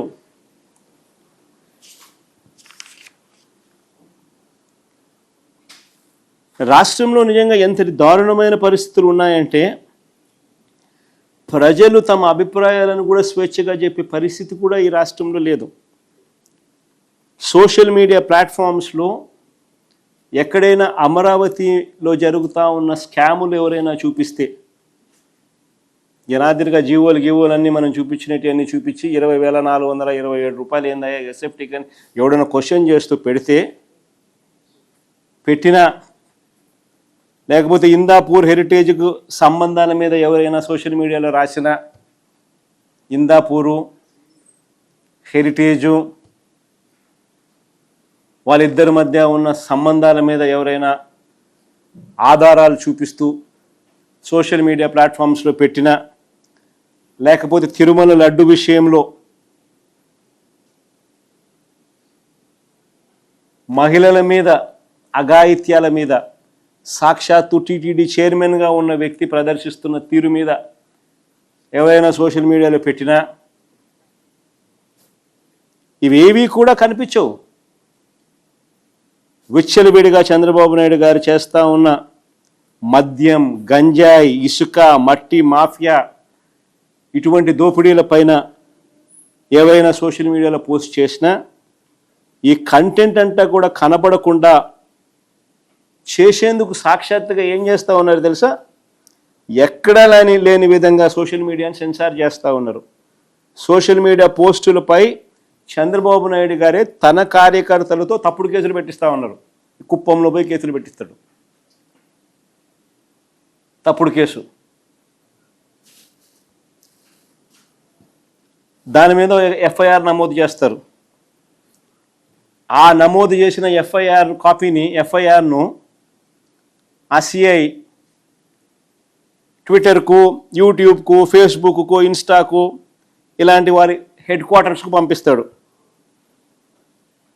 ఆ ఎఫ్ఐఆర్ పెట్టి డిలీట్ చేయమని. సిఐ రాసిన లేఖ, ఒక ఇన్స్పెక్టర్ ఆఫ్ పోలీస్, ఒక సిఐ రాసిన లేఖ శాన్ ఫ్రాన్సిస్కో ఎక్స్లో తాను పెట్టిన, ట్విట్టర్కు తాను పెట్టిన రాసిన లేఖ. ఆ లేఖ ఒకసారి సారాంశం ఒకసారి చదివితే, ఆ లేఖలో ఆయన రాసిన ఆయన చదివితే ఏమంటాడు? YSJ 2024 YSRCP party, Venkata Karumuru, warriors of YS Jagan, Uttarandhra నవ్వు, Jagananna connection and other affiliated handles are continuously spreading narratives against the Amaravati capital project through coordinated political messaging, repeated propaganda posts, emotional content, selective data, and criticism targeting the Andhra Pradesh government's capital development policies. These accounts frequently portray Amaravati as a financially dangerous, regionally biased, environmentally unstable, and beneficial only to a particular section. అని ఈ మాదిరిగా రాసి పంపిస్తూ ఉన్నారు పోలీసులు. నిజంగా ఎక్కడా లేని విధంగా పోలీసులు అనేవాళ్ళు ఎలా తయారయ్యారని చెప్పడానికి నిదర్శనం ఇది. రాష్ట్రంలో ఎక్కడ చూసినా కూడా పోలీస్ డ్యూటీ కనిపించదు. రాష్ట్రంలో ఏ కాలేజీ చూసినా ఈరోజు గంజాయి కనిపిస్తుంది. విచ్చలవిడిగా కాలేజీల్లో గంజాయి అమ్ముతూ ఉన్నారు, డ్రగ్స్ అమ్ముతూ ఉన్నారు ఎక్కడ చూసినా కూడా. కానీ పోలీసులు కనపడరు దాన్ని కట్టడి చేస్తూ. ప్రతి 5 లిక్కర్ బాటిళ్లలో ఒకటి నకిలీ, కల్తీ బాటిల్. అయినా ఏ పోలీసు బెల్ట్ షాప్ దగ్గరికి పోడు.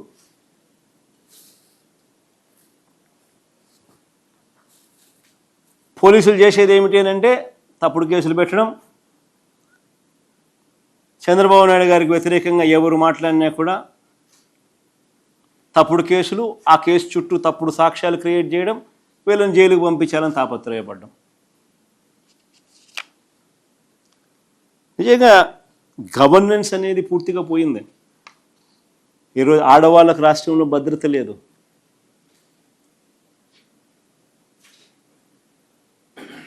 పోలీస్ బేసిక్ రెస్పాన్సిబిలిటీస్ అన్నీ కూడా ఎప్పుడో మర్చిపోయిన పరిస్థితులు. మా హయాంలో దిశ అని తీసుకొచ్చి ఏ తల్లికైనా కూడా, ఏ పాపకైనా కూడా, ఏ అట్రాసిటీ జరిగినా కూడా ఫోన్ చేస్తే 10 నిమిషాల్లో పోలీసు పోయేటోడు. వెంటనే ఫోన్ వచ్చేది, ఏమైందమ్మా అని. గ్రామ స్థాయిలోనే, గ్రామ సచివాలయంలోనే పోలీస్ కానిస్టేబుల్, మహిళా పోలీస్ వెంటనే రెస్పాండ్ అయ్యేవాళ్ళు, జరక్క మునిపే ఆపేవాళ్ళు. ఈరోజు ఎవడు పట్టించుకునేటోడు లేడు.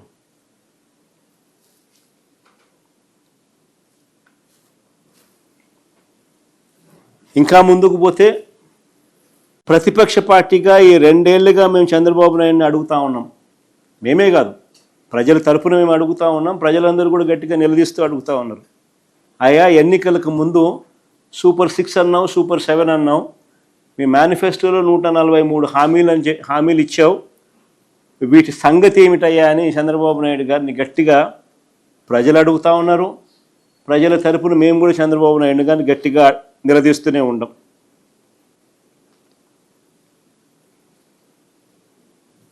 ఈ చంద్రబాబు నాయుడు గారు పెట్టిన మేనిఫెస్టోలో పెట్టిన ఈ హామీలను ప్రస్తావిస్తూ ఒకసారి గమనిస్తే ఈ పెద్ద మనిషి పెట్రోలు డీజిల్ రేట్లు ఇప్పుడు హాట్ టాపిక్ ఇది. పెట్రోలు డీజిల్ రేట్లు తగ్గిస్తామంటూ వీళ్ళు ఇచ్చిన హామీ ఈరోజు వెన్నుపోటు కాదా అని అడుగుతా ఉన్నా. 2 ఏళ్ళు అయిపోయింది. ఆశ్చర్యం కలిగించే విషయం ఏమిటంటే చంద్రబాబు నాయుడు గారి హయాంలో 2014 నుంచి 19 మధ్య ఏ రేట్లు అయితే ఉన్నాయో అవి చూపించము ఒకసారి ఆ టేబుల్. ఆ రేట్లే మా హయాంలో ఉన్నాయి. కేవలం ₹1 మాత్రమే మేము అదనంగా పెంచింది. అది కూడా కోవిడ్ లాంటి మహమ్మారి రాష్ట్రంలో ప్రబలుతా ఉన్న సమయంలో రాష్ట్రానికి రావాల్సిన ఆదాయాలు రాని పరిస్థితుల్లో రోడ్ల మరమ్మత్తు కోసం అని చెప్పి ₹1 మాత్రమే మేము పెంచాం. చంద్రబాబు నాయుడు గారు హయాంలో అసలు చూడండి ఒకసారి అవన్నీ కూడా ఎప్పుడెప్పుడు రేట్లు పెరిగినాయనంటే దీనికి సంబంధించిన జీవోలు కూడా చూపిస్తారు. చంద్రబాబు నాయుడు గారు ప్రయర్ టు 2015 పెట్రోల్ మీద డీజిల్ మీద ఉన్న ట్యాక్సులు 31% వ్యాటు, 22.5% వ్యాటు 5th ఫిబ్రవరి 2015 అంటే చంద్రబాబు నాయుడు గారు ముఖ్యమంత్రిగా ఉంటూ 5వ తారీఖున ఫిబ్రవరి 5వ తారీఖున 2015 31% వ్యాటు ప్లస్ ₹4 పర్ లీటర్ ఈయన మోదినాడు. 22.5% వ్యాటు ప్లస్ ₹4 పర్ లీటర్ ఈయన మోదిందే. అది 2015 ఆ జీవో ఒకసారి చూపించుమా ఒకసారి. ఇది 2015 చంద్రబాబు నాయుడు గారు స్వయంగా జీవో ఇష్యూ చేసి మోదనం మొదలెట్టిన జీవో ఇది. ఈ పక్క రైట్ సైడ్ చూడండి అమ్మా ఒకసారి. రైట్ సైడ్ చూస్తే మీరు in the said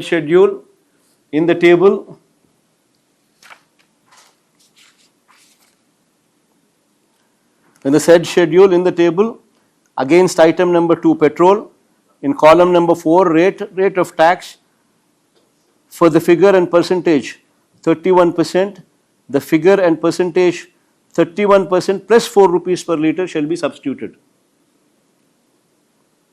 In the said schedule, in table against item number 5, all kinds of diesel oils including C9 in column number 4, rate of tax for the figure and percentage 22.5, the figure and percentage 22.5 plus ₹4 per litre shall be substituted. ఈయన ఇచ్చిన GO ఈయన హయాంలో ఈయనిస్తే మేము Covid లాంటి మహమ్మారి సమయంలో 2020 September 19న మేము Covid లాంటి మహమ్మారి సమయంలో రాష్ట్రానికి సంబంధించిన ఆదాయాలు రాని పరిస్థితుల మధ్య రోడ్లు బాగు చేయడం కోసం అని చెప్పి ₹1 రోడ్ సెస్ కింద రోడ్ ట్యాక్స్ వేసినాం. అంతే మేము చేసినాం. అంతకన్నా మేము ఏం పెంచలా. దీన్ని చంద్రబాబు నాయుడు, పవన్ కళ్యాణ్, ఈ లోకేష్ నానా యాగి చేసి ఆ తమిళనాడు బార్డర్కి పోయినారు. ఆ బార్డర్ దగ్గర ఫోటోలు తీసుకొని దాన్ని సెల్ఫీలు తీసి దాని గురించి ఎంతో బాధ్యత అన్నట్టుగా ఒక పోజు కొట్టి మేము అధికారంలోకి వస్తానే ఇవన్నీ కూడా తగ్గించేసేస్తాం, మేము రద్దు చేస్తామని చెప్పి రకరకాలుగా మాట్లాడి అవన్నీ ప్లే చేయగలుగుతారమ్మా? ఆ దొరన్న మాటలు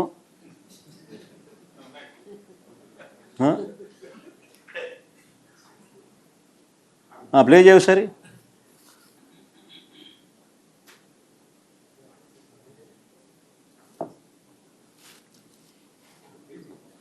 డీజిల్ కూడా ధరల నియంత్రణ కూడా ఎక్కడికక్కడ సమీక్ష చేస్తాం. పెట్రోల్ డీజిల్ కూడా ధరల నియంత్రణ చేస్తాం. పెట్రోల్ ధరలు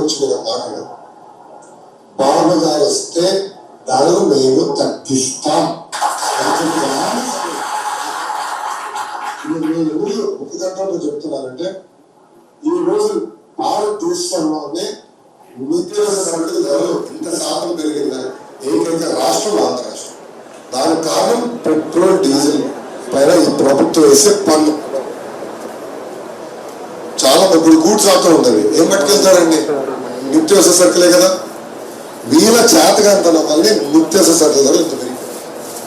సో రేపు అధికారంలోకి వచ్చిన తర్వాత ఎట్టి పరిస్థితుల్లో మేము ధరలు తగ్గిస్తాం, మీకు పెట్రోల్ డీజిల్ అందుబాటులో తీసుకొస్తాం. అని దీని తర్వాత మళ్ళీ మేనిఫెస్టో తీసుకోండి. ఆ మేనిఫెస్టో ఒకసారి చూపించము, ఒకసారి మేనిఫెస్టోలో వీళ్ళు రాసిన మాటలు, అలా ఇదే మాటలు మేనిఫెస్టోలో కూడా పెట్టినారు. అధికారంలోకి వస్తూనే పెట్రోలు డీజిల్ రేట్లు వెంటనే తగ్గిస్తాము అని చెప్పి. 2 ఏళ్ళు అయిపోయింది ద్వారా పెట్రోలు ధరలు అధికారంలోకి వస్తేనే తగ్గిస్తామని చెప్పి పేపర్లో అడ్వర్టైజ్మెంట్లు, మళ్ళా పేపర్లో అడ్వర్టైజ్మెంట్ అది మళ్ళీ ఆయన రాయడం. 2 ఏళ్ళు అయిపోయింది, రూపాయి తగ్గకపోగా ఇప్పుడు పెట్రోల్ డీజిల్ 4 రూపాయలు పెరిగింది రేటు. నిజంగా ప్రజలు అష్ట కష్టాలు పడతా ఉన్నారు. ఓ పక్కేమో మా ప్రభుత్వ హయాంలో ఉన్న స్కీములన్నీ రద్దు అయిపోయినాయి, ప్రజలకు చేతిలో గవ్వలేదు.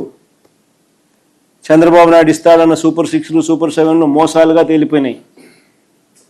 ఓ పక్క స్కీములు రద్దు, మరో పక్క ఈయన ఇస్తాననేటివన్నీ మోసాలు, మరో పక్క రైతులకు ఏ పంటకు గిట్టుబాటు ధరలు రాని పరిస్థితి. అతలాకుతలమవుతా ఉన్న గ్రామీణ వ్యవస్థ. పొదుపు సంఘాల అక్క చెల్లెమ్మలకు 0 వడ్డీ రద్దు. పొదుపు సంఘాల అక్క చెల్లెమ్మలు రుణాల పరపతి మా హయాంలో మేము స్టార్ట్ చేసినప్పుడు 25,000 కోట్లు ఉంటే దాన్ని 49,000 కోట్లకు మేము రుణాలు పెంచుకుంటూ పోతే 0 వడ్డీ ఇస్తూ, చేయూతనిస్తూ, అక్క చెల్లెమ్మలకు తోడుగా నిలబడుతూ, ఆసరా అనే ప్రోగ్రామ్ను అమలు చేస్తూ, రకరకాలుగా చేయూతనిస్తూ మేము తీసుకొని పోతే చంద్రబాబు నాయుడు గారి హయాంలో అక్క చెల్లెమ్మల పరిస్థితి ఎంత దారుణంగా పడిపోయిందనంటే పొదుపు సంఘాల పరపతి 0 వడ్డీ సైతం అక్క చెల్లెమ్మలకు రాని పరిస్థితి. ఆసరా కథ దేవుడెరుగు, చేయూత కథ దేవుడెరుగు. అన్ని పథకాలు రద్దయిపోయినాయి వైఎస్ఆర్సీపీ ప్రభుత్వంలో ఉన్నటువన్నీ కూడా. ఈయన ఇస్తానన్న సూపర్ 6 సూపర్ 7లు మోసాలుగా తేలాయి. ఆ అక్క చెల్లెమ్మల పరపతి ఈరోజు 49,000 హయాంలో 49,000 కోట్లకు మా హయాంలో రుణాలు పెరిగితే చంద్రబాబు నాయుడు గారి హయాంలో అవి ఇప్పుడు తగ్గి, మనం చూపించినాను మన లాస్ట్ టైం ప్రెస్ మీట్లు, మన డిసెంబర్ నాటికి అది 31,000కు పడిపోయినాయి అక్క చెల్లెమ్మలకు ఇచ్చే రుణాల పరపతి. ఇప్పటికే ఓ పక్క గ్రామీణ వ్యవస్థలో రైతు సంతోషంగా లేడు, ఏ పంటకు గిట్టుబాటు ధర లేదు, ఉచిత పంటల బీమా పథకం లేదు, క్రాప్ ఇన్సూరెన్స్ లేదు, ఇన్పుట్ సబ్సిడీ లేదు. మోంతా తుఫాన్ వస్తే ఇంతవరకు మోంతా తుఫాన్ వచ్చిన ఇన్పుట్ సబ్సిడీ ఇంతవరకు ఇవ్వలేదు.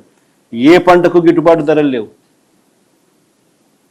గ్రామీణ వ్యవస్థ అంతా కూడా కుప్పకూలిపోయిన పరిస్థితుల్లో 4 రూపాయలు పెట్రోలు డీజిల్ రేట్లు పెరిగినాయి. మరి పెద్ద మనిషి చంద్రబాబు నాయుడు గారు ఏం చేయాలి? చంపలు వేసుకొని 2 ఏళ్ల కిందటి నేను పెంచాల్సింది, కనీసం ఇప్పుడన్నా నేను చంపలు వేసుకొని పెంచుతున్నాను అని చెప్పి కనీసం సారీ చెప్పి చంపలు వేసుకొని కనీసం ఇప్పుడన్నా తగ్గించాలన్నా? వాళ్ళు పెంచిన 4 రూపాయలు ప్లస్ ఈయన తగ్గిస్తానన్న అమౌంట్ కలిసి కనీసం 8 రూపాయలన్నా తగ్గించాలన్నా లేదా? లీడర్కు మేనిఫెస్టోలో పెట్టినాడు, స్పీచ్లు ఇచ్చినాడు, ఎన్ని చెప్పినాడు. తగ్గించకపోగా ఈ మనిషి ఏం చేసినాడు తెలుసా? ఇది స్కామ్.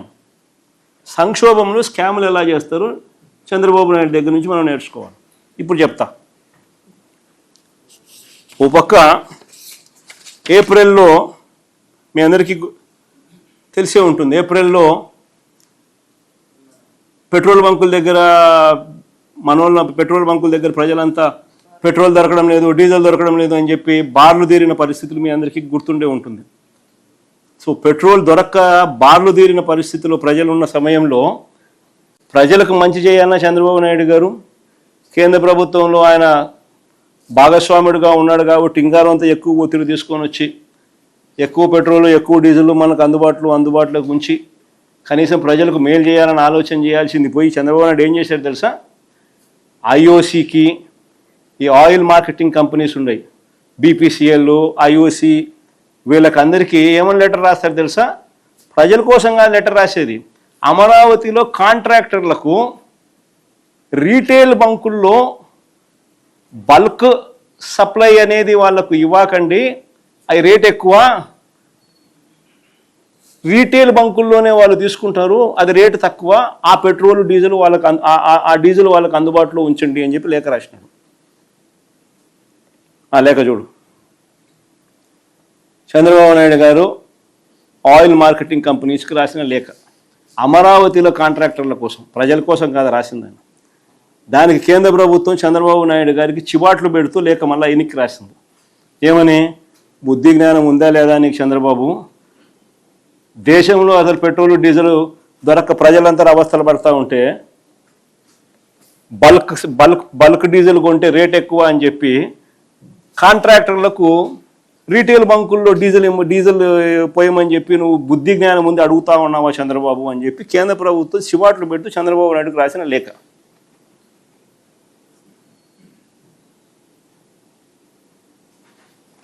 ఇంతకన్నా దారుణం ఎక్కడైనా ఉంటుందా? ప్రజల గురించి ఆలోచన చేయాల్సిన సమయంలో ప్రజల గురించి ఆలోచన చేయకుండా అమరావతిలో కాంట్రాక్టర్ల గురించి, ఈయన ఆ కాంట్రాక్ట్ పనులలో ఈయనకు వచ్చే డబ్బుల గురించి, ఈయన స్కాముల గురించి మాత్రం ఆలోచన చేసేటోడు ప్రపంచ చరిత్రలో ఎవడైనా ఉంటాడా? ఈ ముఖ్యమంత్రి తప్ప. ఇది 2 లెటర్లు పెట్టిన నేను. ఏపీ గవర్నమెంటు రాసిన లెటరు 24/4/2026, అంటే 24 ఏప్రిల్ 2026న ఆంధ్రప్రదేశ్ గవర్నమెంటు ఆయిల్ మార్కెటింగ్ కంపెనీస్కు, అంటే ఐఓసికి, బీపీసీఎల్కు, హెచ్పికి వీళ్ళు రాసిన లేఖలు. కేంద్ర ప్రభుత్వం చంద్రబాబు నాయుడును తిడుతూ చివాట్లు పెడుతూ 20 ఏప్రిల్లో అంటే ఐఓసి వాళ్ళు, బీపీసీఎల్, హెచ్పి వాళ్ళు వెంటనే వాళ్ళకి ఫోన్ చేసి కేంద్ర మంత్రికి చెప్పినారు, చంద్రబాబు నాయుడు మీ కూటమిలో సభ్యుడు ఇట్లా అడుగుతా ఉన్నాడు, ఏం చేయమంటాం మమ్మల్ని, మేమేం చేయాలో మాకు అర్థం కావడం లేదని చెప్పి. ఆ నుంచి వెంటనే మోడీ అంటుకున్నాడు. బుద్ధి జ్ఞానం ఉందా చంద్రబాబు నీకు? ఏం మాట్లాడుతున్నావు, ఏం చేస్తున్నావు, నీకు అర్థమవుతాను. వాళ్ళు వెంటనే లెటర్ రాసినారు. అంటే ఏం ఆలోచనలు చేస్తూ ఉన్నారు? ఒకవైపున నువ్వు ఎన్నికల్లో ఇచ్చిన మాటను నెరవేర్చడం లేదు, మేనిఫెస్టోలో పెట్టిన మాటను చెత్తబుట్టలో వేస్తున్నావు. మరో పక్కన ప్రజలు ఇబ్బందుల్లో ఉంటే ప్రజల ఇబ్బందుల్లో వాళ్ళకు తోడుగా ఉండాల్సింది పోయి నువ్వు నీ కాంట్రాక్టర్ల గురించి ఆలోచన చేసి బల్క్లో వాళ్ళు డీజిల్ కొంటే 155 రూపాయలు అవుతుందని, రీటైల్ పెట్రోల్ బంకుల్లో కొంటే 101 రూపాయికే, 100 రూపాయల 101 రూపాయికే లీటర్కు డీజిల్ దొరుకుతుందని వాళ్ళకు 101 రూపాయికే లీటర్ పోయమని చెప్పి, రీటైల్ బంకుల్లో పోయమని చెప్పి నువ్వు లేఖ రాస్తావు.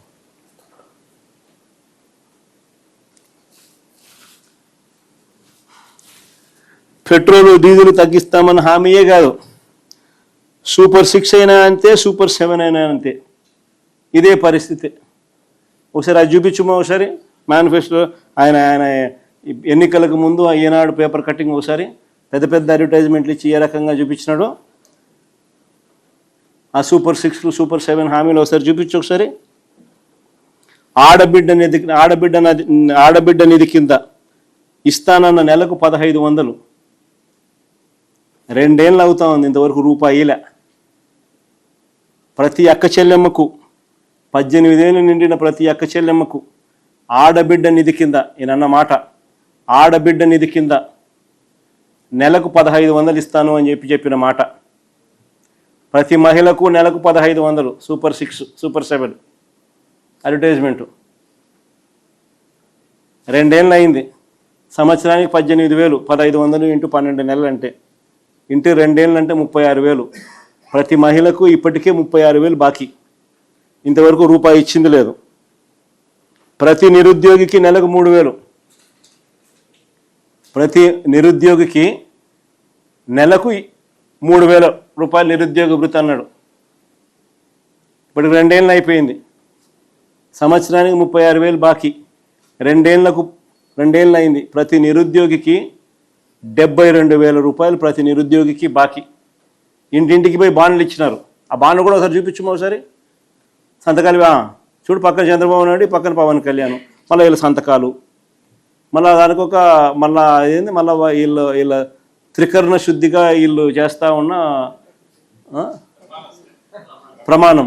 చదువు ఒకసారి, నీకు దగ్గరగా ఉందంతా చదువు ఒకసారి. ఆ ప్రమాణం ఎంత, ఏం ప్రమాణము? మైక్ పెట్టుకుని చదువు బట్టి రాయ్ సార్, చెప్పండి, చెప్పు. మెల్లగా చదివితే మాకు అర్థమవుతుంది. మా సమిష్టి నాయకత్వంపై ఉంచిన నమ్మకాన్ని నిలబెట్టుకుంటామని త్రికరణ శుద్ధితో ప్రమాణం చేస్తున్నాం. 2024లో టీడీపీ జనసేనల సంయుక్త పార్టీ అధికారంలోకి వచ్చాక మేమిద్దరం భవిష్యత్ గ్యారంటీలోని వాగ్దానాలను అమలు చేయడంతో పాటు మన రాష్ట్ర అభివృద్ధికి, పురోగతికి సమన్వయంతో, పరస్పర సహకారంతో సమిష్టిగా కృషి చేస్తామని ప్రతిజ్ఞ చేస్తున్నాం. ఎప్పటి నుంచి మరి కింద చూడు, జూన్ 2024 నుంచి ప్రారంభం సినిమా అని రాసినారు. జూన్ 2024 నుంచి ప్రారంభం, సినిమా ప్రారంభం. అది ఇది చేసినారు. ఇంతవరకు 3,000 రూపాయలు నిరుద్యోగ వృత్తి అంటే సంవత్సరానికి 36,000 రూపాయలు, 2 ఏళ్లకు 72,000 రూపాయలు. ఒక్కరికంటే ఒక్కరికి ఇంతవరకు రూపాయి ఇచ్చిందా. మళ్ళీ ఏం కొట్టింది, 50 ఏళ్ళకి పక్క కింద రాసిన చూడమా, 50 ఏళ్ళకే పెన్షన్. ఎస్సీ, ఎస్టీ, బీసీ మైనార్టీకి 4,000 రూపాయలు నెల పెన్షన్ 50 ఏళ్ళకే. అది సినిమా ప్రారంభం జూన్ 2024 నుంచి ప్రారంభం సినిమా. ఇది ఇచ్చిన బాండ్ ప్రతి మహిళకు, ప్రతి పెన్షన్దారికి, ప్రతి ఎస్సీ, ఎస్టీ, బీసీ మైనారిటీల ప్రతి వ్యక్తికి, ఇది ప్రతి వ్యక్తికి నెలకు 4,000 రూపాయలు అంటే 48,000 రూపాయలు నెలకు, సంవత్సరానికి 96,000 ఈ 2 ఏళ్ళకు బాకీ. ఇంతవరకు రూపాయి ఇచ్చిందిలా. నిజంగా ఇంట్లో గ్రామాలలో ప్రతి ఇంట్లో తిట్టుకొని తిడతా ఉన్నాడు చంద్రబాబు నాయుడు.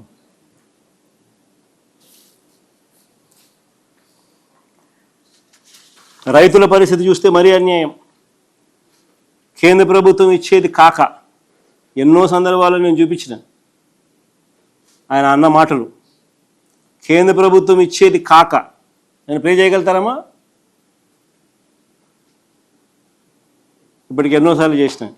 కేంద్ర ప్రభుత్వం ఇచ్చేది కాక ఏడాదికి 20,000 చొప్పున అన్నదాత సుఖీభవ కింద ప్రతి రైతుకి ఇస్తామన్నారు. 2 ఏళ్ళు అయిపోయింది, 40,000 ఇవ్వాల. మొదటి ఏడాది ఎగ్గొట్టాడు, 2 ఏళ్ళకి కలిపి 40,000 ఇవ్వాల. ఇచ్చింది కేవలం 14,000, 26,000 ఎగ్గొట్టినాడు. అంతేకాకుండా 50 లక్షల మంది రైతులు మా హయాంలో ఇస్తూ ఉంటే మేము రైతు భరోసా ఇస్తే అందులో 7 లక్షలు కోత కోసినాడు. 7 లక్షల మందికి రైతులకు అది కూడా ఇవ్వాల. రైతుల పరిస్థితి ఈరోజు ఏమిటి అని అంటే, ఉచిత పంటల బీమా లేదు, ఇన్పుట్ సబ్సిడీ లేదు, 0 వడ్డీ లేదు, ఈ క్రాపు, ఆర్బీకేలు 2 నిర్వీర్యం. ఏ పంటకు ఈరోజు రైతులకు గిట్టుబాటు ధర రావడంలా. ఈరోజు ఇప్పటికీ కూడా మొక్కజొన్న, శనగ, పొగాకు రైతులు ఈ రోజుకి కూడా రోడ్ల మీద ధర్నాలు చేస్తూ ఉన్నారు. అయినా ఎవడు పట్టించుకునే కార్యక్రమం చేయడంలా. ఇంతవరకు అయినా ఎవడు కూడా పట్టించుకునే పరిస్థితి లేదు. చూడమా సరే,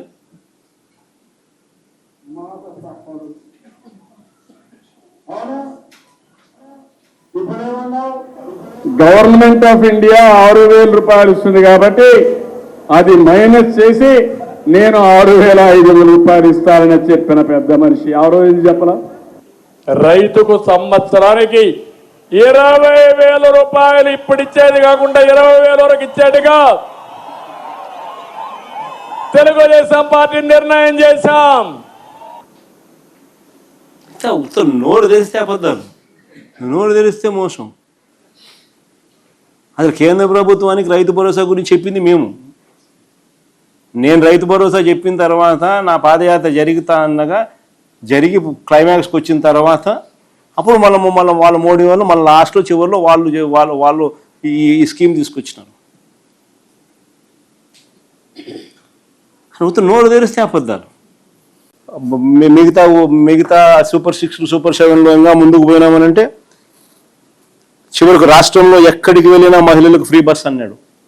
16 కేటగిరీల బస్సులు ఉంటే కేవలం 5 కేటగిరీలకు మాత్రమే పర్మిట్ చేస్తా ఉన్నాడు. ఆ 5 కేటగిరీలు పర్మిట్ చేసే దానిని కూడా ఇప్పుడు మళ్ళీ క్వశ్చన్ మార్క్లోకి వచ్చింది. ఏమంటా ఉన్నాడు ఇప్పుడు ఆర్టీసీ బస్సులన్నీ తీసేసి ఎలక్ట్రిక్ బస్సులు తీసుకొస్తారు.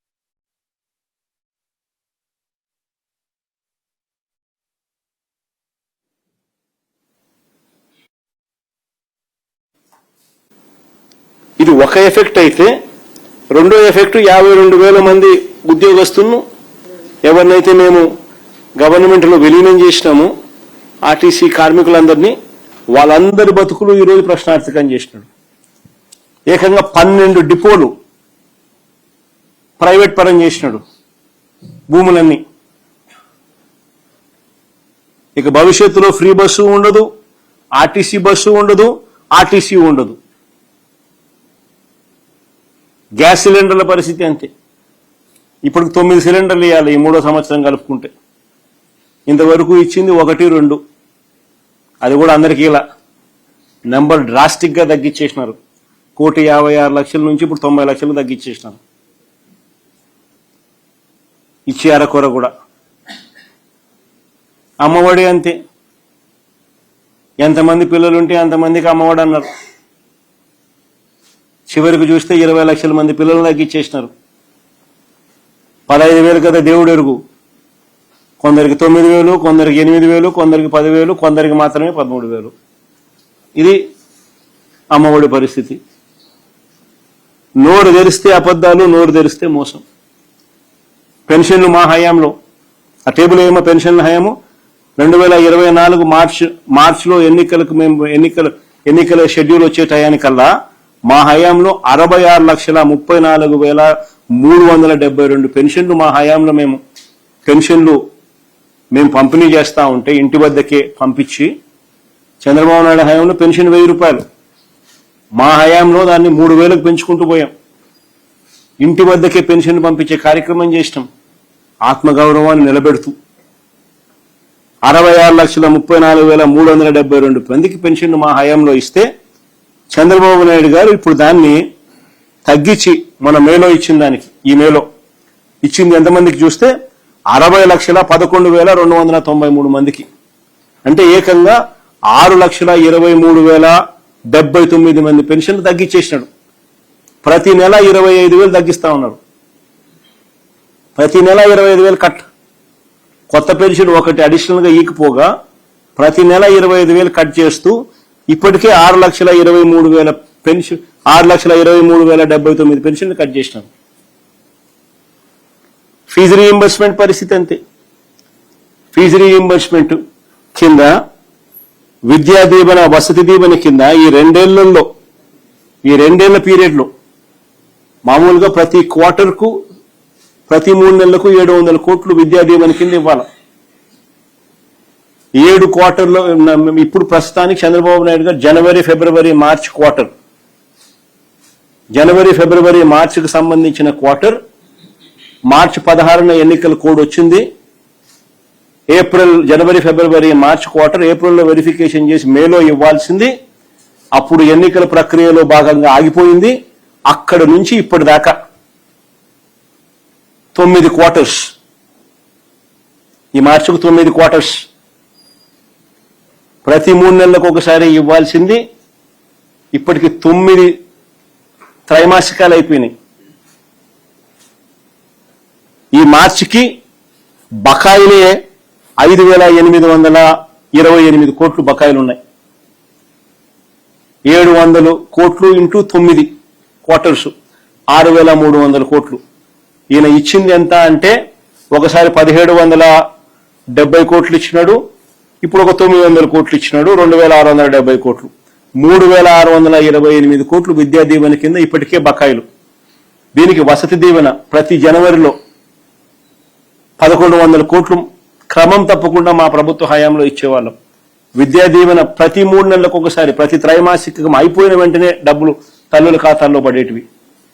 వసతి దీవెన కింద జనవరి 2025 1,100 కోట్లు, జనవరి 2026 మరో 1,100 కోట్లు, 2,200 కోట్లు ఇప్పటికే బాకీ.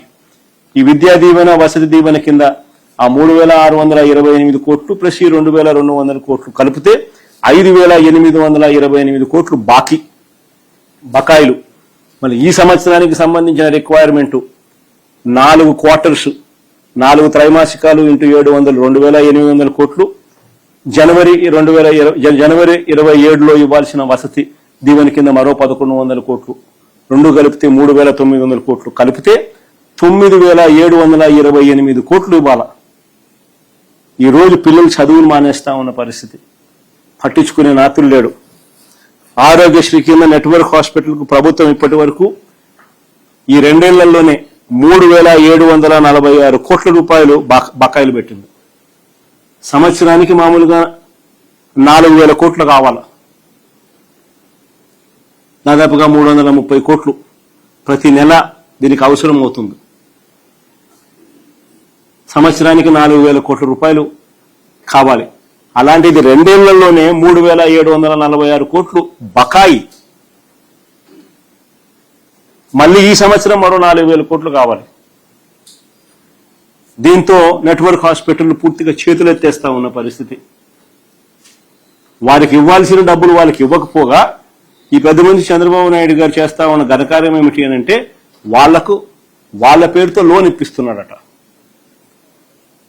అని లోన్ ఇప్పిస్తానని దానికి 8% వడ్డీ కూడా వాళ్ళకి కట్ చేస్తానంటున్నాడు.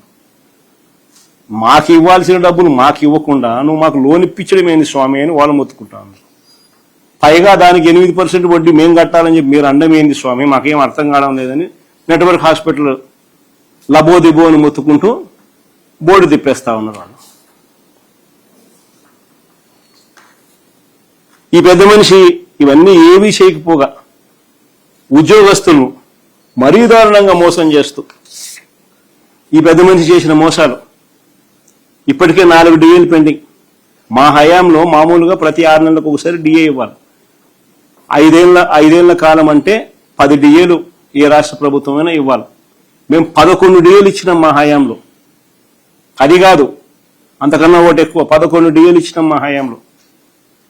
వస్తూనే మేము ఐఆర్ వేసినాం, అధికారంలోకి రాగానే ఐఆర్ ఇచ్చినాం 27%. కాలయాపన లేకుండా పిఆర్సీ కూడా వేసినాం. ఎంప్లాయీస్ ఇబ్బంది పడకుండా ప్రతి అడుగులోనూ చేయి పట్టుకొని నడిపిస్తూ వీళ్ళ గురించి ఎవరూ పట్టించుకోని పరిస్థితుల్లో వీళ్ళ గురించి మేము ఆలోచన చేసి జీపీఎస్ అనే విధానం కూడా తీసుకొచ్చినాం. వీళ్ళు ఓపీఎస్తో ఇబ్బందులు పడతా ఉంటే, సిపిఎస్తో ఇబ్బంది పడతా ఉంటే, ఈరోజు మేము చేసిన జీపీఎస్ అనేది దేశం మొత్తం కాపీ కొడతా ఉంది.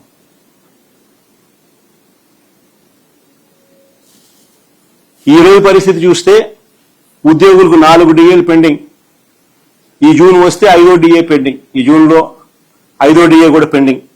అధికారంలోకి వస్తానే ఐఆర్ అన్నారు, ఇంతవరకు రూపాయి ఇచ్చిన పాపాన పోలా.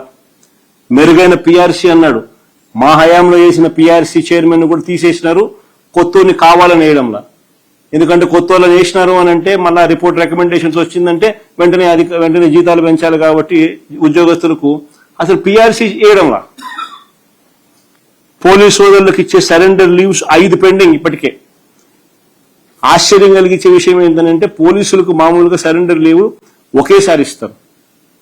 సరెండర్ లీవ్ కనీసం ఇస్తే ఒకేసారి ఇస్తారు. ఒక సరెండర్ లీవ్ వస్తే కనీసం వాళ్ళకు 60,000 రూపాయలన్నా కనీసం చేతికి అందుతుంది. 60,000తో వాళ్ళు ఏదో కొబ్బు ఏదో చేసుకోవాల్సినట్టు ఏదైనా చేసుకుంటారు.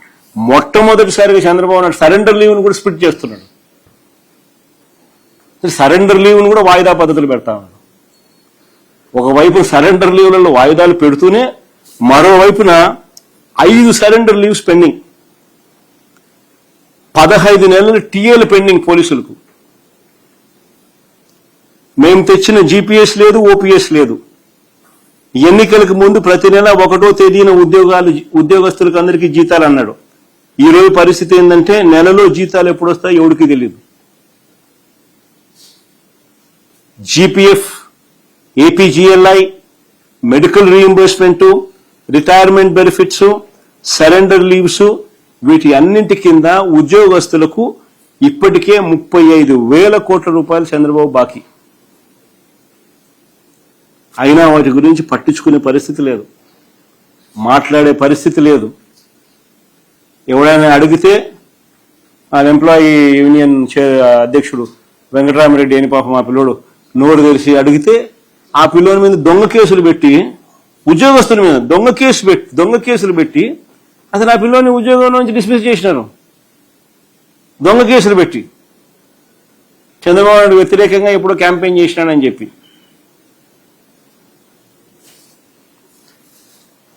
ఇప్పుడు ఈ మనిషి ఏమంటాడు? సంపద సృష్టిస్తానన్న చంద్రబాబు ఇప్పుడు ఏమంటున్నాడు?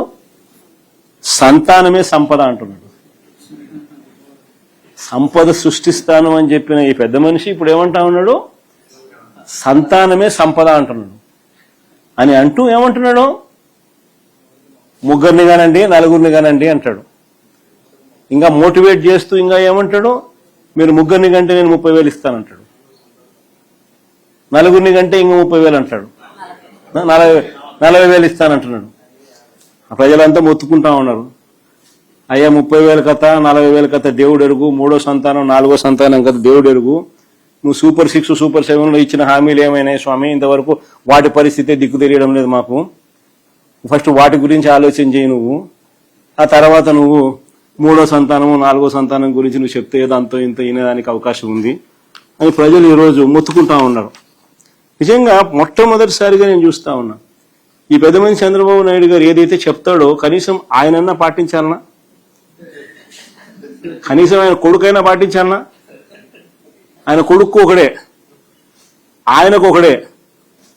కానీ బీదోళ్ళకు మాత్రం 4 కావాలా, వాళ్ళు చదువుకోకూడదు, వాళ్ళ క్వాలిటీ ఎడ్యుకేషన్ ఇవ్వకూడదు, వాళ్ళకి ఇంగ్లీష్ మీడియం చదువులు ఇవ్వకూడదు, వాళ్ళ బతుకులు ఎప్పుడు చితికిపోయి ఉండాలా అనే ఆలోచన, దిక్కుమాలిన ఆలోచన చేయగలిగిన వ్యక్తి ఈ ప్రపంచంలో ఎవడన్నా ఉన్నాడంటే ఒక చంద్రబాబు తప్ప ఇంక మూడోవాడు ఎవడు ఉండడు.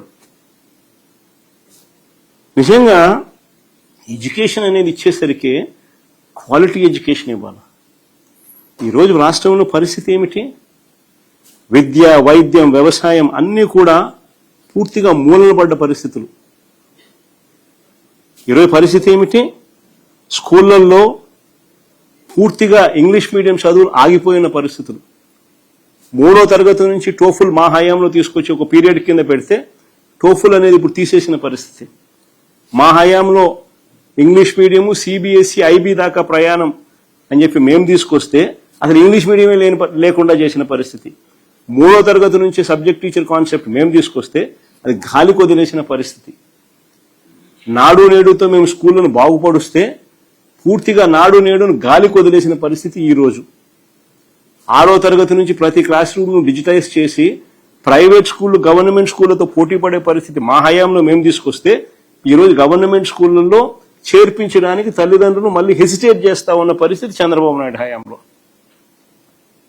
8వ తరగతి పిల్లలకు గవర్నమెంట్ స్కూళ్లలో 8వ తరగతికి వచ్చేసరికి ఆ పిల్లల చేతుల్లో ట్యాబులు పెట్టి ఒక మంచి మేనమామల ఆ పిల్లలను మేము చదివిస్తే ఈ రోజు పిల్లలను ట్యాబులు కథ దేవుడు అడుగు, కనీసం గోరుముద్దలో కూడా క్వాలిటీ లేని పరిస్థితిలో ఈరోజు స్కూల్ నడుస్తూ ఉన్నాయి. ఈరోజు ఫీజు రీఎంబర్స్మెంట్ లేదు, విద్యా దీవెన లేదు, వసతి దీవెన లేదు, చదువులు ఆపేస్తా ఉన్న పరిస్థితి. స్కూళ్ళు, హాస్టళ్లు, అంగన్వాడీల్లో ఈరోజు సరిగ్గా సరైన పౌష్టికాహారం అందక ఈరోజు పిల్లలు హాస్పిటలైజ్ అవుతా ఉన్న పరిస్థితులు. హాస్పిటల్ను నాశనం చేసినారు. విలేజ్ క్లినిక్ల దగ్గర నుంచి, పిహెచ్సిల నుంచి నాడు నేడు తీసుకొచ్చి అన్ని హాస్పిటల్స్ ను రిఫార్మ్స్ లో మేము చేస్తే 0 వేకెన్సీ పాలసీ తీసుకొచ్చి సూపర్ స్పెషాలిటీ వైద్యులు గవర్నమెంట్ హాస్పిటల్లో కొరత లేని పరిస్థితి మా హయాంలో ఉంటే ఈరోజు పూర్తిగా అన్ని నాశనం అయిపోయిన పరిస్థితి. 17 కొత్తగా మెడికల్ కాలేజీలు కట్టడానికి మేము శ్రీకారం చుడితే కేవలం 5,000 కోట్లు ఖర్చు చేస్తే చాలు ఆ 17 మెడికల్ కాలేజీలు పూర్తయిపోయి బ్రహ్మాండంగా నడిచే పరిస్థితిలోకి తీసుకురావాల్సిన 17లో ఆల్రెడీ మా హయాంలోనే 3 అయిపోయినాయి. మిగిలినటివన్నీ కూడా రకరకాల స్టేజుల్లో ఉన్నాయి. కేవలం 5,000 కోట్లు పెడితే చాలు, అది కూడా 5 ఏళ్లలో పెడితే చాలు, ఆ 17 మెడికల్ మిగిలిన 14 కూడా అందుబాటులోకి వచ్చి పిల్లలందరికీ కూడా ఇక్కడే క్వాలిటీ ఎడ్యుకేషన్ దొరికే పరిస్థితిని పక్కన పెట్టి అది అమ్మే కార్యక్రమం చేస్తా ఉన్నారు. అమరావతిలో బిల్డింగులకు గ్లాస్ కోసం అద్దాల కోసం 2500 కోట్లు పెట్టడానికి ముందుకు వస్తాడు. మెడికల్ కాలేజీలకు డబ్బులు ఇవ్వడానికి మాత్రం ఈయనకు మనసు రాదు. నాడు నేడు స్కూళ్ళల్లో నాడు నేడు కింద స్కూళ్ళను బాగుపరచడానికి మాత్రం ఈయనకు మనసు రాదు. పూర్తిగా 0 వడ్డీ అనే పథకం తీసేసి ఆసరా, చేయూత వంటి పథకాలన్నీ పూర్తిగా రద్దయిపోయి ఈరోజు పొదుపు సంఘాల మహిళలందరూ కూడా గ్రామీణ ఎకానమీ పూర్తిగా చిన్నాభిన్నమైపోయే పరిస్థితిలో ఉంటే యువత మహిళలకు ఇద్దరికి ఉద్యోగాలు దొరక్క సతమతం అవుతా ఉన్న పరిస్థితులు ఈరోజు రాష్ట్రంలో కనిపిస్తూ ఉంటే అన్ని తిరోగమనంలో ఉంటే ఈ పెద్ద మనిషి ఏమంటాడు? సంతానమే సంపద, ముగ్గురిని కనండి, నలుగురిని కనండి అని ఈయన అంటాడు. ఒకవైపు నేను ప్రభుత్వంలో వ్యవస్థలన్నీ ఇంత దారుణమైన పరిస్థితిలో ఉంటే క్వాలిటీ ఆఫ్ లైఫ్ అనేది చంద్రబాబు నాయుడు హయాంలో ఇంత అధ్వానమైన పరిస్థితిలో ఈరోజు కనిపిస్తూ ఉంటే దానిని మెరుగుపరచాల్సింది పోయి ఈ పెద్ద మనిషి ముగ్గురిని కనండి, నలుగురిని కనండి అని చెప్పి ఈరోజు అన్నిటికన్నా బాధ ఏమిటంటే పిల్లలను పుట్టించే యంత్రాలుగా భావించడమే చంద్రబాబు చేస్తా ఉన్న అతి దిగజారుడు రాజకీయము మాటలు. పిల్లలను పుట్టించే యంత్రాలుగా మహిళలను మాత్రమే ఆయన పరిగణలోకి తీసుకుంటా ఉన్నాడు. కాదు, మహిళలు బాగుంటేనే కుటుంబాలు బాగుంటాయి. మహిళలు సంతోషంగా ఉంటేనే గ్రామీణ ఆర్థిక వ్యవస్థ నిలబడుతుంది, రాష్ట్ర ఆర్థిక వ్యవస్థ నిలబడుతుంది. కుటుంబాలు బాగుండాలని అంటే మహిళలు బాగుండాలి. వారి చిరునవ్వుతో ఉంటేనే కుటుంబాలు బాగుంటాయి. చంద్రబాబు నాయుడు గారు మాత్రం మహిళలను కేవలం పిల్లలను పుట్టించే యంత్రాలుగా మాత్రమే చూడడం అంటే ఇంతకన్నా దారుణమైన పరిస్థితి బహుశా రాష్ట్రంలో ఎప్పుడూ ఉండదు. లాస్ట్లో ఇంకొకటి, ఇంత దారుణమైన పాలన ఒకవైపు చంద్రబాబు చేస్తూ మరోవైపున తన కొడుకు చేత, చంద్రబాబు నాయుడు కొడుకు ఈ మధ్యకాలంలో ఏమంటా ఉన్నాడు? Both are not the same అంట. బాలకృష్ణ డైలాగులు ఈయన కొడతా ఉన్నాడు. Both are not the same అని పబ్లిక్ మీటింగ్స్లో ఈయన డైలాగ్ కొడతా ఉన్నాడు గవర్నెన్స్ మీద. ఈ లోకేష్ అనే చంద్రబాబు నాయుడు గారు అనే కొడుకు, అవునయ్యా, both can never be same. Chandrababu Naidu garu కొడుకు చెప్తా ఉన్నా, చంద్రబాబు నాయుడు చెప్తా ఉన్నా, both can never be same. వెన్నుపోటుతో పార్టీని పెట్టి పార్టీ గుర్తును దోచేయడం మీ హిస్టరీ. ఎదురొడ్డి నిలబడి ప్రజా మద్దతుతో గవర్నమెంట్ స్థాపించడం మా history. Both can never be same. ప్రజలకు ద్రోహం చేయడం, మేనిఫెస్టోను చెత్తబుట్టలో పడేయడం, ప్రజలను వాడుకోవడం, ఆ తర్వాత వదిలేయడం మీ క్యారెక్టర్. కానీ మేము 600 కూడా ఇచ్చిన ప్రతి మాట నిలబెట్టుకోవడం మా character. Both can never be same. పనులు చేసి చూపించడం మా స్టైలు, పబ్లిసిటీ క్రెడిట్ చోరీ చేయడం మీ style. Both can never be same. విద్య, వైద్యం, ఆరోగ్యం, వ్యవసాయం, ప్రజల చెంతకే పాలన, గృహ నిర్మాణం, మహిళా సాధికారత, మహిళా రక్షణ, దిశ లాంటి విప్లవాత్మక కార్యక్రమాలు మా చరిత్ర. వీటినన్నింటినీ నాశనం చేయడం మీ చరిత్ర. Both can never be same. 5 ఏళ్లలో పారదర్శకంగా బటన్ నొక్కడం, నేరుగా నా అక్క చెల్లెమ్మల కుటుంబాల ఖాతాల్లోకి నేరుగా 2,73,000 కోట్ల రూపాయలు పంపించడం మా చరిత్ర. మీరు 2 ఏళ్ల కాకతలకే మేం చేసిన అప్పు కన్నా ఎక్కువ 3,40,000 కోట్లు అప్పు చేసి మా ప్రభుత్వ హయాంలో ఉన్న అన్ని పథకాలను రద్దు చేసి మీరు చెప్పిన సూపర్ 6, సూపర్ 7 మోసాలుగా పెట్టడం మీ చరిత్ర. Both can never be same అయ్యా, తెలుసుకో. కిందన పోదు.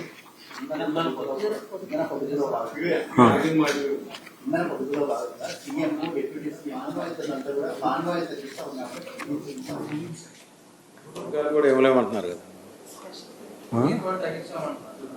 అంటే ప్రస్తుతం మంత్రులే సైకిల్ మీద తిరుగుతున్నారు, రాష్ట్రంలో పథకాలు అమలు అనేది జరగకపోవచ్చు అని చెప్పి కూడాను పరోక్షంగా చెప్తున్నారు అని ఈయన చెప్తా ఉన్నాడు, మన చెవులు పూలు పెడతా ఉన్నాడు. ఈయన చెప్పిన మాట కనీసం ఈయన కొడుకు ఇండు, ఈయన దత్తపుత్రుడు ఇండు. ఎవరు వింటా ఉన్నాడు చెప్పు? ఒక్కొక్కరికి ఒక్కొక్క ప్రైవేట్ చాపరు, ఒక్కొక్కరికి ఒక్కొక్క ప్రైవేట్ విమానం. ఈరోజు నీకు అక్కడ ఎయిర్పోర్ట్లోకి పోతే 3 విమానాలు కనిపిస్తాయి, 3 చాపర్లు కనిపిస్తాయి. ఈ ఎయిర్పోర్ట్లో కానీ హైదరాబాద్ ఎయిర్పోర్ట్లో కానీ. వీళ్ళు ఎక్కడుంటే అక్కడ ఒక్కొక్కరికి 2. వీళ్ళు మిగతా విషయాలన్నీ వీళ్ళు ఇట్లటన్ని కథలన్నీ మనకు సోది చెప్తారు. ఆ సోది అంతా మనం వినమని చెప్పి మన చెవిలో పూలు పెడతారు. సార్, మీ దగ్గరే ఒక సీనియర్ జర్నలిస్ట్ ఉన్నారు, మీ పార్టీ జనరల్ సెక్రటరీ, ఆయన అరెస్ట్ చేశారు. అంటే ఇలాంటివి అడ్డుకోలేకపోతున్నారు సార్? అంటే అడ్డుకోలేమా సార్?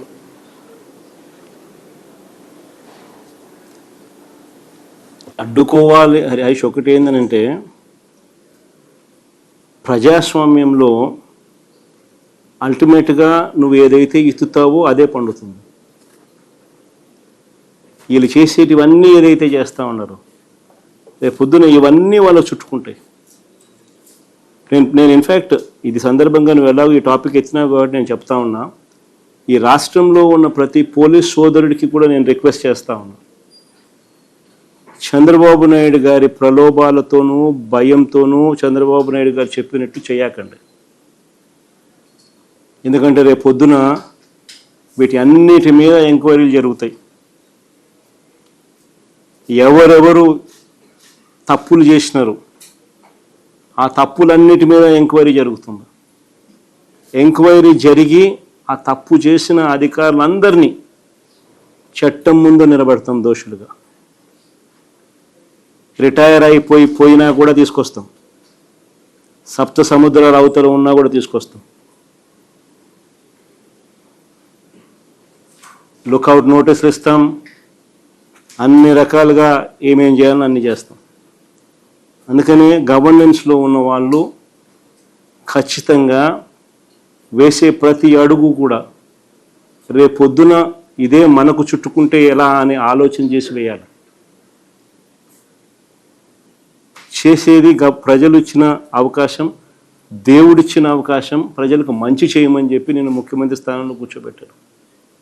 ఆ ముఖ్యమంత్రి పదవిని ప్రజలకు మంచి చేయడం కోసం ఉపయోగపట్టాలి, కానీ కక్ష తీసుకోవడానికి కోసము, లేకపోతే మీకు వ్యతిరేకంగా ఎవరైనా మాట్లాడితే వాళ్ళ మీద తప్పుడు కేసులు పెట్టి వాళ్ళ జీవితాలను నాశనం చేయాలని చెప్పి చూడడం అన్నది దుర్మార్గం. అందుకే ప్రతి పోలీస్ సోదరికి చెప్తా ఉన్నా, రేపొద్దున మీరు ఇరుక్కుంటారు.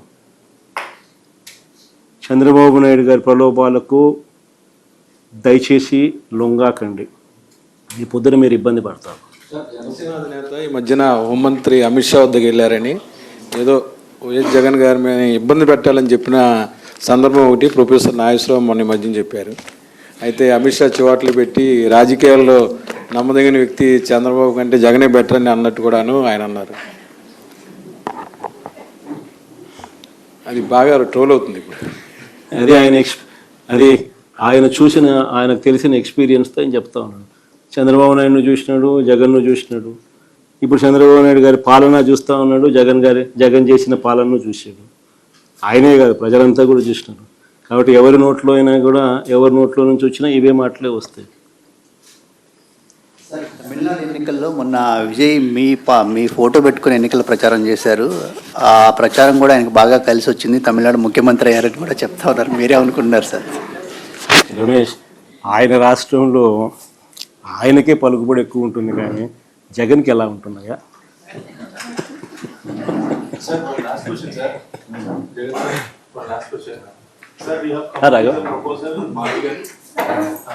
Is it feasible to develop Mavigan while Chandrababu Naidu is claiming that we are working continuously on Amravati development and he's also going for the second phase of land pooling? Could you just repeat the question? Sir, is it feasible to develop the Mavigan which you have come up with the proposal? Well, CM Chandrababu Naidu ji is developing, he's telling that we are developing Amravati region as a capital. See, the whole gist of it is, what Chandrababu is conceiving is never a reality. You know that, I know that. I think anybody with reasonable common sense would agree to it. Whereas Mabigan is something which is already in existence.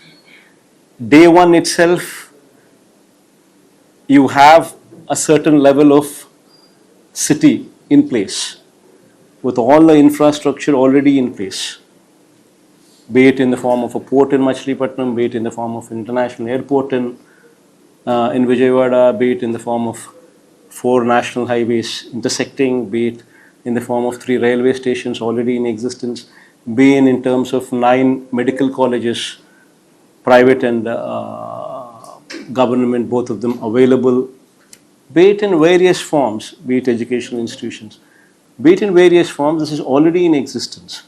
So there is nothing required for you to spend except for improvising the connectivity, and at best over a period of maybe 5 years or maybe even 7 years or 8 years, just spend, if you can spend just 10% of whatever you're talking about in Amaravati, a reasonable amount of even 15,000-20,000 crores should suffice over a period of 5-7 years. The moment you accept to Mabigan, rather than constructing your buildings there, shift them over here and you christen it as Mabigan and capital. The moment you do that, the capital comes into existence on day one. Whereas there, even after a decade, even after 2 decades, even after 3 decades, you would find yourself in a situation where Andhra Pradesh has no capital.